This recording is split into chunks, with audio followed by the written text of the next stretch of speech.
ಜಯತಿ ಹರಿರಚಿಂತ್ಯಃ ಸರ್ವದೇವೈಕವಂದ್ಯಃ ಪರಮಗುರುರಭೀಷ್ಟ ವಾಪ್ತಿದಃ ಸಜ್ಜನಾನಾಂ ನಿಖಿಲ ಗುಣಗಣಾರ್ಣೋ ನಿತ್ಯ ನಿರ್ಮುಕ್ತದೋಷಃ ಸರಸಿಜನಯನೋऽಸೌ ಶ್ರೀಪತಿರ್ಮಾನದೂನಃ ಜಯತ್ಯಜೋಖಂಡ ಗುಣೋರುಮಂಡಲ ಸದೋದಿತೋ ಜ್ಞಾನಮರೀಚಿಮಾಲಿ ಸ್ವಭಕ್ತಹಾರ್ದೋಚ್ಚತಮೋ ನಿಹಂತ ವ್ಯಾಸಾವತಾರಃ ಹರಿರಾತ್ಮಭಾಸ್ಕರಃ ಜಯತ್ಯಜೋ ಅಕ್ಷೀಣಸುಖಾತ್ಮಬಿಂಬಃ ಸ್ವೈಶ್ವರ್ಯಕಾಂತ ಪ್ರತತಃ ಸದೋದಿತಃ ಸ್ವಭಕ್ತಸಂತಾಪ ದುರಿಷ್ಟಹಂತ ರಾಮಾವತಾರೋ ಹರಿರೀಶಚಂದ್ರಮಾ ಜಯತ್ಯಸಂಖ್ಯೋರುಬಲಾಂಬುಪೂರ ಗುಣೋಚ್ಚರತ್ನಾಕರ ಆತ್ಮವೈಭವಃ ಸದಾ ಸದಾತ್ಮಜ್ಞನದೀವಿರಾಪ್ಯಃ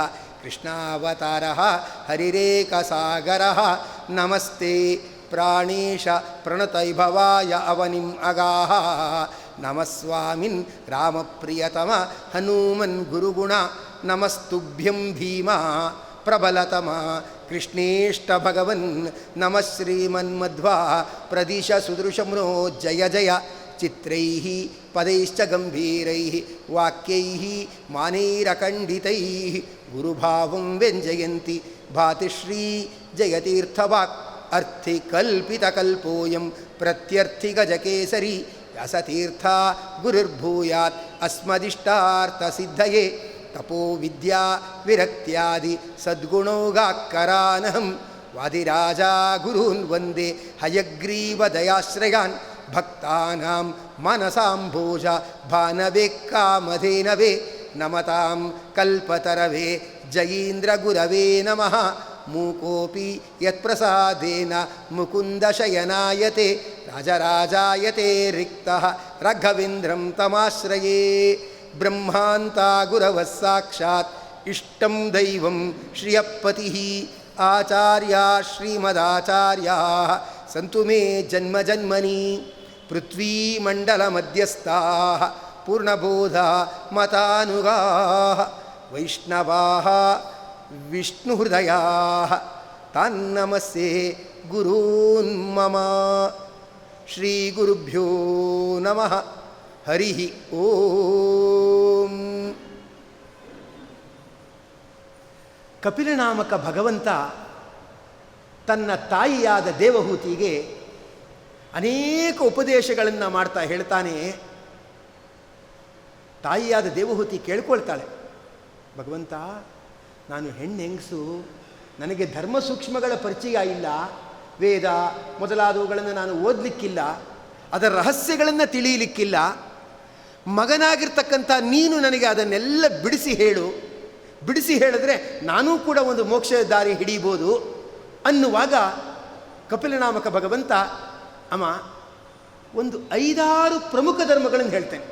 ಸುಮ್ಮನೆ ಯಾವುದನ್ನೋ ತಿಳಿದುಕೊಳ್ಳೋದಕ್ಕಿಂತ ಯಾವುದು ಪ್ರಮುಖವಾದ್ದೋ ಅದನ್ನು ತಿಳ್ಕೊಂಡ್ರೆ ಸಾಕು ಅಮ್ಮ, ನಾನು ಅದನ್ನು ಹೇಳ್ತೇನೆ ಅಂದ್ಬಿಟ್ಟು ಕಪಿಲನಾಮಕ ಭಗವಂತ ಸುಮಾರು ಧರ್ಮಗಳನ್ನು ಹೇಳ್ತಾನೆ. ಅದರಲ್ಲಿ ಒಂದಕ್ಕೊಂದು ಸಂಬಂಧ ಇರತಕ್ಕಂಥದ್ದಾಗಿದೆ.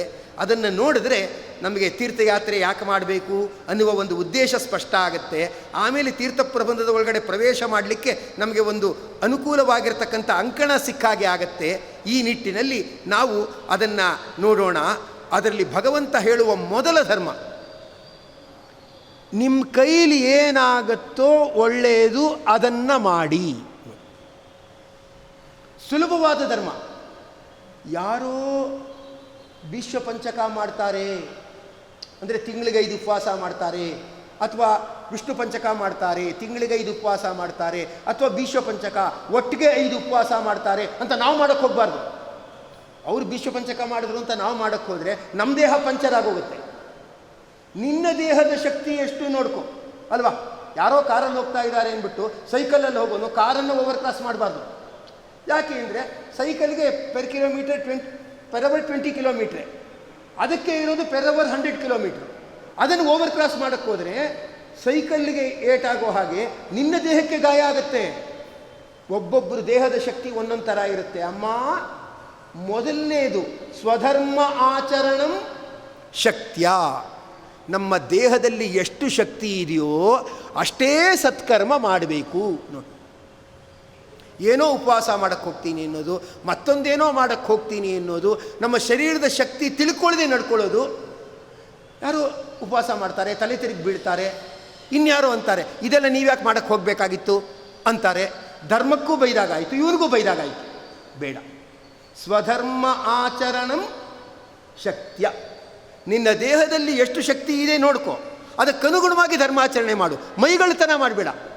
ಶಕ್ತಿ ಎಲ್ಲ ಇದ್ರೂ ಕೂಡ ಸುಮ್ಮನೆ ತಿನ್ನೋದು, ಸುಮ್ಮನೆ ಮಲಗೋದು, ಸುಮ್ಮನೆ ವಿಶ್ರಾಂತಿ ತಗೊಳ್ಳೋದು ಮಾಡಬಾರ್ದು ಅಷ್ಟೇ.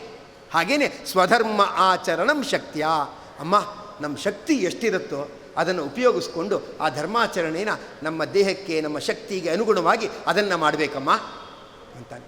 ತಾಯಿ ಆಯಿತು ಅಂದು. ಮತ್ತೆ ಭಗವಂತ ಹೇಳ್ತಾನೆ, ಅಮ್ಮ ಔಷಧಿ ತಗೊಳ್ಳೋದು ಎಷ್ಟು ಮುಖ್ಯನೋ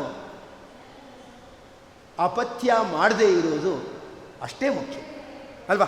ನಾನು ಔಷಧಿ ತಗೋತಾ ಇದ್ದೀನಿ ಅಂದ್ಬಿಟ್ಟು ಅಪಥ್ಯ ಮಾಡಿಬಿಟ್ರೆ ರೋಗ ವಾಸಿಯಾಗಲ್ಲ ಅಲ್ವಾ. ಅಪಥ್ಯ ಮಾಡಬಾರ್ದು. ಅಮ್ಮ ಶಾಸ್ತ್ರದಲ್ಲಿ ಏನು ಮಾಡಬಾರ್ದು ಅಂತ ಹೇಳಿದಾರೋ, ಏನು ನಿಷಿದ್ಧ ಅಂತ ಹೇಳಿದಾರೋ ಅದನ್ನು ಸಾಧ್ಯವಾದಷ್ಟು ಬಿಡಬೇಕಮ್ಮ. ವಿಧರ್ಮಾಚ ನಿವರ್ತನಂ, ವಿರುದ್ಧವಾದ ಧರ್ಮ ಅಂದರೆ ಶಾಸ್ತ್ರದಲ್ಲಿ ಏನು ಮಾಡಬೇಡ ಅಂತ ಹೇಳಿದ್ದಾರೆ ಅದನ್ನು ಸಾಧ್ಯವಾದಷ್ಟು ಬಿಡು. ವಂಚನೆ, ಮೋಸ ಅಥವಾ ಆಲಸ್ಯ, ಲೋಭ, ಇದೆಲ್ಲ ಏನು ಬಿಡಬೇಕು ಅಂತ ಹೇಳಿದರೆ ಶಾಸ್ತ್ರದಲ್ಲಿ ಅದನ್ನು ಸಾಧ್ಯವಾದಷ್ಟು ಬಿಡು ಅಲ್ವಾ. ವಿಧರ್ಮಾಚ ನಿವರ್ತನಂ, ವಿರುದ್ಧವಾದ ಧರ್ಮಗಳು ಏನಿದೆ ಅದನ್ನು ಬಿಡು. ಅಲ್ಲ ಮಾಡಿದ್ರೆ ಏನಾಗುತ್ತೆ? ಮಾಡಿದ್ರೆ ನಿನ್ನ ಮನಸ್ಸು ಹಾಳಾಗತ್ತೆ. ಅದು ತಿನ್ನಬೇಡ, ಇದು ತಿನ್ನಬೇಡ ಅಂತಾರೆ. ಯಾಕೆ ತಿನ್ನಬಾರ್ದು? ಹಸಿವೆ ಆದಾಗ ತಿಂದರೆ ಏನು ತಪ್ಪು? ನಿನ್ನ ಮನಸ್ಸು ಹಾಳಾಗತ್ತೆ. ಯಾವಾಗ ಮನಸ್ಸು ಹಾಳಾಗತ್ತೋ ಮನಸ್ಸಿನಲ್ಲಿ ಧ್ಯಾನ ಮಾಡೋಕ್ಕಾಗಲ್ಲ. ಯಾವಾಗ ಧ್ಯಾನ ಮಾಡೋಕ್ಕಾಗಲ್ವೋ ಆವಾಗ ಕಾಮಕ್ರೋಧಗಳ ಆಟ ನಡೆಯುತ್ತೆ. ಆಗ ಮನುಷ್ಯ ರಾಕ್ಷಸ ಆಗಿಬಿಡ್ತಾನೆ. ಏನೋ ಹೇಳ್ತಾರಲ್ಲ, ಸುಮ್ಮನೆ ಕಂಡಲ್ಲಿ ನೀರು ಕುಡಿಬಾರ್ದು, ಫಿಲ್ಟರ್ಡ್ ನೀರೇ ಕುಡಿಬೇಕು, ಇಳದೇ ಇದ್ದರೆ ಆರೋಗ್ಯ ಹಾಳಾಗತ್ತೆ, ವಾಟರ್ ಇನ್ಫೆಕ್ಷನ್ ಅಂತಾರಲ್ಲ. ಸಿಕ್ಕಿ ತಿನ್ನಕ್ಕೆ ಹೋದರೆ ಮೆಂಟಲ್ ಇನ್ಫೆಕ್ಷನ್ ಆಗುತ್ತೆ. ಗೊತ್ತಿರಲ್ಲ, ಎಷ್ಟೋ ಜನರಿಗೆ ರೋಗ ಇರೋದೇ ಗೊತ್ತಾಗಲ್ಲ, ಚೆಕ್ ಮಾಡಿಸ್ಕೊಂಡ್ಮೇಲೆ ಗೊತ್ತಾಗುತ್ತೆ. ನಮ್ಮ ಮನಸ್ಸಲ್ಲಿ ಕೆಟ್ಟ ಭಾವನೆ ಬಂದಿರೋದೇ ಗೊತ್ತಾಗಲ್ಲ, ಅದು ಎಷ್ಟೋ ಕಾಲ ಆದಮೇಲೆ ಗೊತ್ತಾಗುತ್ತೆ. ಅದಕ್ಕೆ ವಿಧರ್ಮಗಳನ್ನು ಮಾಡಬೇಡಿ. ವಿಧರ್ಮಾಚ ನಿವರ್ತನಂ, ಎರಡನೇ ಧರ್ಮ. ಸಾಧ್ಯ ಇದ್ದಷ್ಟು ಒಳ್ಳೆಯ ಕೆಲಸ ಮಾಡಿ ಕೆಟ್ಟ ಕೆಲಸಗಳಿಂದ ದೂರ ಇರಿ. ವಿಧರ್ಮಾಚ ನಿವರ್ತನಂ ಅಂತ. ಆಮೇಲೆ ಮೂರನೇದು, ದೈವಾತ್ ಲಬ್ಧೇನ ಸಂತೋಷ. ನಾವು ನಿಜವಾಗಿ ಸಂತೋಷವಾಗೇ ಇರ್ತೀವಿ. ಇನ್ನೊಬ್ಬರನ್ನ ನೋಡಿದಾಗ ನಮಗಿಂತ ಶ್ರೀಮಂತರಿರ್ತಾರೆ, ಬೇಜಾರಾಗುತ್ತೆ ಅಲ್ವಾ. ಛೇ, ಇದ್ದರೆ ಅವ್ರ ಥರ ಇರಬೇಕಪ್ಪ, ನಂದು ಒಂದು ಭಾಳ, ಅವ್ರ ಸಮಕ್ಕೆ ಬಂದರೆ ಆಗ ನನಗೆ ನೆಮ್ಮದಿ ಆಗುತ್ತೆ ಅಂತ. ಆಗ ಇದ್ದಿದ್ರೆ ಸುಖ ಕಳ್ಕೊಂಡ್ಬಿಡ್ತಾನೆ. ನಿನ್ನ ತಟ್ಟೆಗೆ ಎಲೆಗೆ ಏನು ಬಡಿಸಿದ್ದಾರೆ ನೋಡು, ಇನ್ನೊಬ್ಬರು ಅವರ ಎಲೆಯಲ್ಲಿ ಏನು ತಿಂತಾರೆ ನೋಡಬೇಡ ಅಲ್ವಾ. ನಾವು ಇನ್ನೊಬ್ಬರು ಎಲೆಯಲ್ಲಿ ಏನು ಬಡಿಸ್ತಾರೆ ಅಂತ ನೋಡೋಕ್ಕೆ ಬಂದಿರೋದಲ್ಲ, ನಾವು ಊಟ ಮಾಡೋಕ್ಕೆ ಬಂದಿರೋದು. ಅದರಿಂದ ನಮಗೇನು ಬಡಿಸ್ತಾರೆ ಅದನ್ನು ತಿನ್ನು. ಯಾರೋ ಪ್ರವಚನಕ್ಕೆ ಬಂದಿದ್ದರು, ಪ್ರವಚನ ಮುಗಿಸ್ಕೊಂಡ್ರು. ಪ್ರವಚನ ಮುಗಿಸ್ಕೊಂಡು ಮನೆಗೆ ಹೋಗಬೇಕು ಅಂತ ಮನೆಗೆ ಹೋಗೋಕ್ಕೆ ತಯಾರಾದರು. ಸನ್ನದ್ಧರಾಗಿ ಹೊರಗಡೆ ಹೋದರು. ಹೊರಗಡೆ ಹೋಗಿ ನೋಡ್ತಾರೆ, ಆಶ್ಚರ್ಯ ಆಯಿತು, ತಲೆ ಮೇಲೆ ಕೈ ಇಟ್ಕೊಂಡ್ರು. ಯಾಕೆ ತಲೆ ಮೇಲೆ ಕೈ ಇಟ್ಕೊಂಡ್ರು ಅಂದರೆ ಅವ್ರು ಹಾಕ್ಕೊಂಡು ಬಂದಿದ್ದ ಚಪ್ಪಲಿನ ಯಾರೋ ಕದ್ದುಬಿಟ್ಟಿದ್ದಾರೆ. ಏನೋ ಒಳ್ಳೇದಾಗಲಿ ಅಂತ ಪ್ರವಚನ ಕೇಳಕ್ಕೆ ಬಂದರೆ ಇದ್ದು ಚಪ್ಪಲಿನೋ ಕಳೆದೋಯ್ತಲ್ಲ, ಅಯ್ಯೋ ಗ್ರಾಚಾರನೇ, ಗ್ರಾಚಾರ ಹೋಗಲಿ ಅಂತ ಪ್ರವಚನಕ್ಕೆ ಬಂದಿದ್ದು, ಮುಗಿಸ್ಕೊಂಡು ಹೋದ ತಕ್ಷಣ ಗ್ರಾಚಾರ ಅಲ್ಲೇ ಕಾದು ಕೂತಿದೆ. ಅಯ್ಯೋ ಚಪ್ಪಲಿ ಹೊಟ್ಟೋಯ್ತಲ್ಲ ಅಂತ ತಲೆ ಮೇಲೆ ಕೈ ಹೊತ್ಕೊಂಡ್ರು. ಆಗಬಾರದ್ದಾಯಿತು ತಲೆ ಮೇಲೆ ಕೈ ಹೊತ್ಕೊಂಡ್ರು. ಅಯ್ಯೋ ಚಪ್ಪಲಿ ಹೊಟ್ಟೋಯ್ತಲ್ಲ ಅಂತ ಬೇಜಾರು ಮಾಡ್ಕೊಂಡು ಹೋಗ್ತಾ ಇದ್ದರು. ಎದುರುಗಡೆ ಒಬ್ಬ ಕುಂಟ ಬರ್ತಾ ಇದ್ದ. ಹೆಗಲಿಗೇನೋ ಒಂಥರ ಹಾಕ್ಕೊಂಡು ಏನು ಮಾಡ್ತಿದ್ದ ಅಂದರೆ ಕಷ್ಟಪಟ್ಕೊಂಡು ನೆಲವನ್ನು ದುಡ್ಕೊಂಡು ದೇಹವನ್ನು ದುಡ್ಕೊಂಡು ಬರ್ತಾ ಇದ್ದ. ಅವನನ್ನು ನೋಡಿದ ತಕ್ಷಣ ಅನ್ನಿಸ್ತು, ಸದ್ಯ ಚಪ್ಪಲಿ ಮಾತ್ರ ತಾನೇ ನಂದು ಹೋಗಿರೋದು, ದುಡ್ಡು ಕೊಟ್ಟು ತಗೋಬೋದು, ಕಾಲೇ ಹೊಟ್ಟೋಗಿದ್ರೆ ಏನು ಮಾಡೋಕ್ಕಾಗುತ್ತೆ? ಸದ್ಯ ಹೋಗಿದ್ದು ಕಾಲಲ್ಲ, ಚಪ್ಪಲಿ ತಾನೇ, ಅದು ಸಿಗುತ್ತೆ ಬಿಡು, ಅದು ರಿಪ್ಲೇಸಬಲ್, ಏನು ತೊಂದರೆ ಇಲ್ಲ ಅಂದ್ಕೊಂಡ. ದೇವರು ಈಗ ನಿನಗೇನು ಕೊಟ್ಟಿದ್ದಾನೆ ಸಂತೋಷದಲ್ಲಿ, ಇಷ್ಟರ ಮಟ್ಟಿಗಾದರೂ ನಾನು ಇಟ್ಟಿದೆಯಲ್ಲಪ್ಪ ಸದ್ಯ ಸಾಕು ಸ್ವಾಮಿ, ಇದು ನಿನ್ನ ಅನುಗ್ರಹ ಅಂತ ಜೀವನದಲ್ಲಿ ತೃಪ್ತಿಯಿಂದಿರು. ಯಾರು ತೃಪ್ತಿಯಿಂದ ಇರ್ತಾರೋ ಅವರಿಗೆ ಭಗವಂತ ಒಲಿತಾನೆ. ಅದು ದೊಡ್ಡ ಗುಣ. ಅದು ನಮಗೆ ಇನ್ನೊಬ್ಬರಲ್ಲಿ ಅಸೂಯೆ ಬರಬಾರ್ದು. ನಮಗೆ ಭಗವಂತ ಇಷ್ಟರ ಮಟ್ಟಿಗೆ ಕೊಟ್ಟಿದ್ದಾನೆ ಅನ್ನುವ ಸಂತೋಷ ಇರಬೇಕು. ದೈವಾತ್ ಲಬ್ಧೇನ ಸಂತೋಷ. ದೇವರು ಏನು ಕೊಟ್ಟಿದ್ದಾನೆ ಅದರಲ್ಲಿ ಒಳ್ಳೆ ತೃಪ್ತಿಯಿಂದ ಇದ್ದು ಬಿಟ್ಟರೆ ಅದಕ್ಕಿಂತ ಸರಿಸಮಾನವಾದ್ದು ಏನೂ ಇಲ್ಲ. ಅವನು ಒಬ್ಬ ಭಿಕ್ಷೆ ಬೇಡ್ತಾ ಇದ್ದಂತೆ. ನನಗೇನೂ ಇಲ್ಲ, ಏನೂ ಇಲ್ಲ, ಏನಾದರೂ ಹಾಕಿ ಅಂತ ಭಿಕ್ಷೆ ಬೇಡ್ತಾ ಇದ್ದಂತೆ. ಅದು ಜನರನ್ನೆಲ್ಲ ಅಡ್ಡಗಟ್ಟೋದು, ತಳ್ಳೋ ಗಾಡಿನ ಮಧ್ಯ ನಿಲ್ಲಿಸೋದು, ಹೋಗೋರಿಗೆಲ್ಲ ತೊಂದರೆ ಕೊಡೋದು, ಏನಾದರೂ ಕೊಡಿ, ಏನೂ ಇಲ್ಲ ಅನ್ನೋದು, ಹೀಗೆ ಮಾಡ್ತಾ ಇದ್ದ. ಯಾವುದೋ ಒಬ್ಬ ಯೋಗಿ ಅವನ ಶಿಷ್ಯನ ಜೊತೆ ಏನು ಮಾಡ್ತಾನೆ, ದಾರಿಲಿ ಬರ್ತಾನೆ. ಬಂದಾಗ ಏನಾದ್ರು ಕೊಡಿ, ನನಗೇನು ಕೊಟ್ಟಿಲ್ಲ, ದೇವರು ಏನಾದರೂ ಕೊಡಿ ಅಂತ. ಆ ಯೋಗಿ ಹೇಳ್ದ, ನಿಮಗೂ ಕಷ್ಟಪ್ಪ ಪಾಪ, ಏನೂ ಇಲ್ಲದೆ ಇದ್ದವ್ರಿಗೆ ಬದುಕೋಕೆ ಎಷ್ಟು ಕಷ್ಟ, ನಿಂಗೇನಾದರೂ ಕೊಡ್ತೀನಿ, ಯೋಚನೆ ಮಾಡಬೇಡ, ನಿನಗೆ ನಾನು 1,000 ರೂಪಾಯಿ ಕೊಡ್ತೀನಿ, ಒಂದು ಕಣ್ಣು ಕೊಟ್ಬಿಡು ಅಂದ. ಕಣ್ಣು ಕೊಟ್ಬಿಟ್ರೆ ಹೇಗ್ರಿ?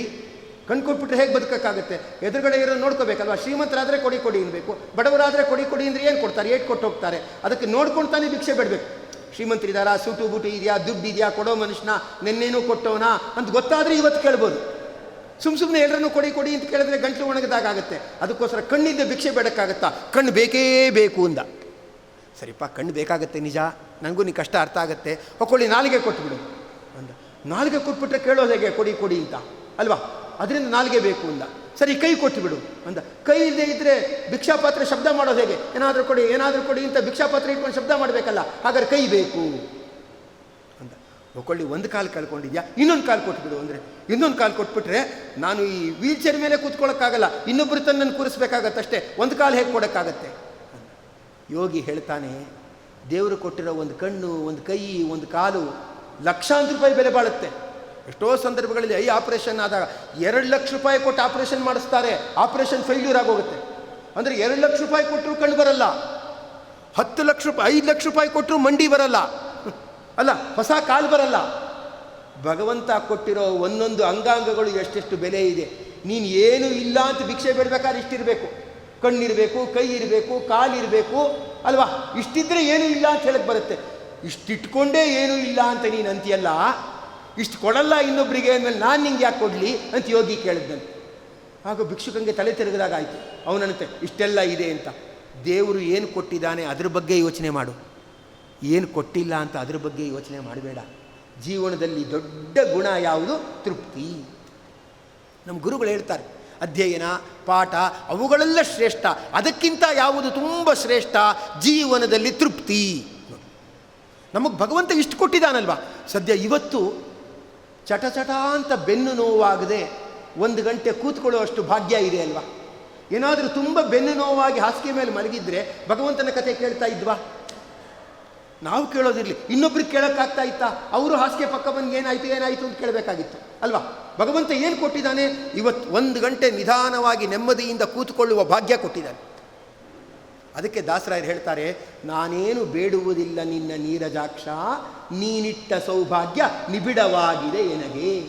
ನೀನು ಕೊಟ್ಟಿರೋದೇ ಜಾಸ್ತಿ ಇದೆ, ಉಪಯೋಗಿಸ್ಕೋತಾ ಇಲ್ಲ ಅಲ್ವಾ. ಅದರಿಂದ ನಾನೇನು ಬೇಡುವುದಿಲ್ಲ ಸ್ವಾಮಿ, ನಾನೇನು ಬೇಡಲ್ಲ ಅಂತಾರೆ. ತೃಪ್ತಿ ಇರಬೇಕು. ನಮ್ಮ ನಾರಾಯಣ ಯಾತ್ರ ಮೇಲೆ ಮಲಗಿದಾನು ಗೊತ್ತಾ? ನಾವೇನೋ ಹಾಸಿಗೆ ಮೇಲೆ ಮಲಗ್ತೀವಿ, ಇನ್ಯಾರೋ ಮಂಚದ ಮೇಲೆ ಮಲಗ್ತಾರೆ ಅಲ್ವಾ, ಇನ್ಯಾರೋ ಕೂತ್ ಕಡೆ ಗೋಡೆ ಮೇಲೆ ಹೊರಕೊಂಡು ಮಲಗ್ತಾರೆ. ನಮ್ಮ ನಾರಾಯಣ ಎಲ್ಲಿ ಮಲಗಿದಾನು ಗೊತ್ತಾ? ನೀರಿನ ಮೇಲೆ ಮಲಗಿದ್ದಾನೆ.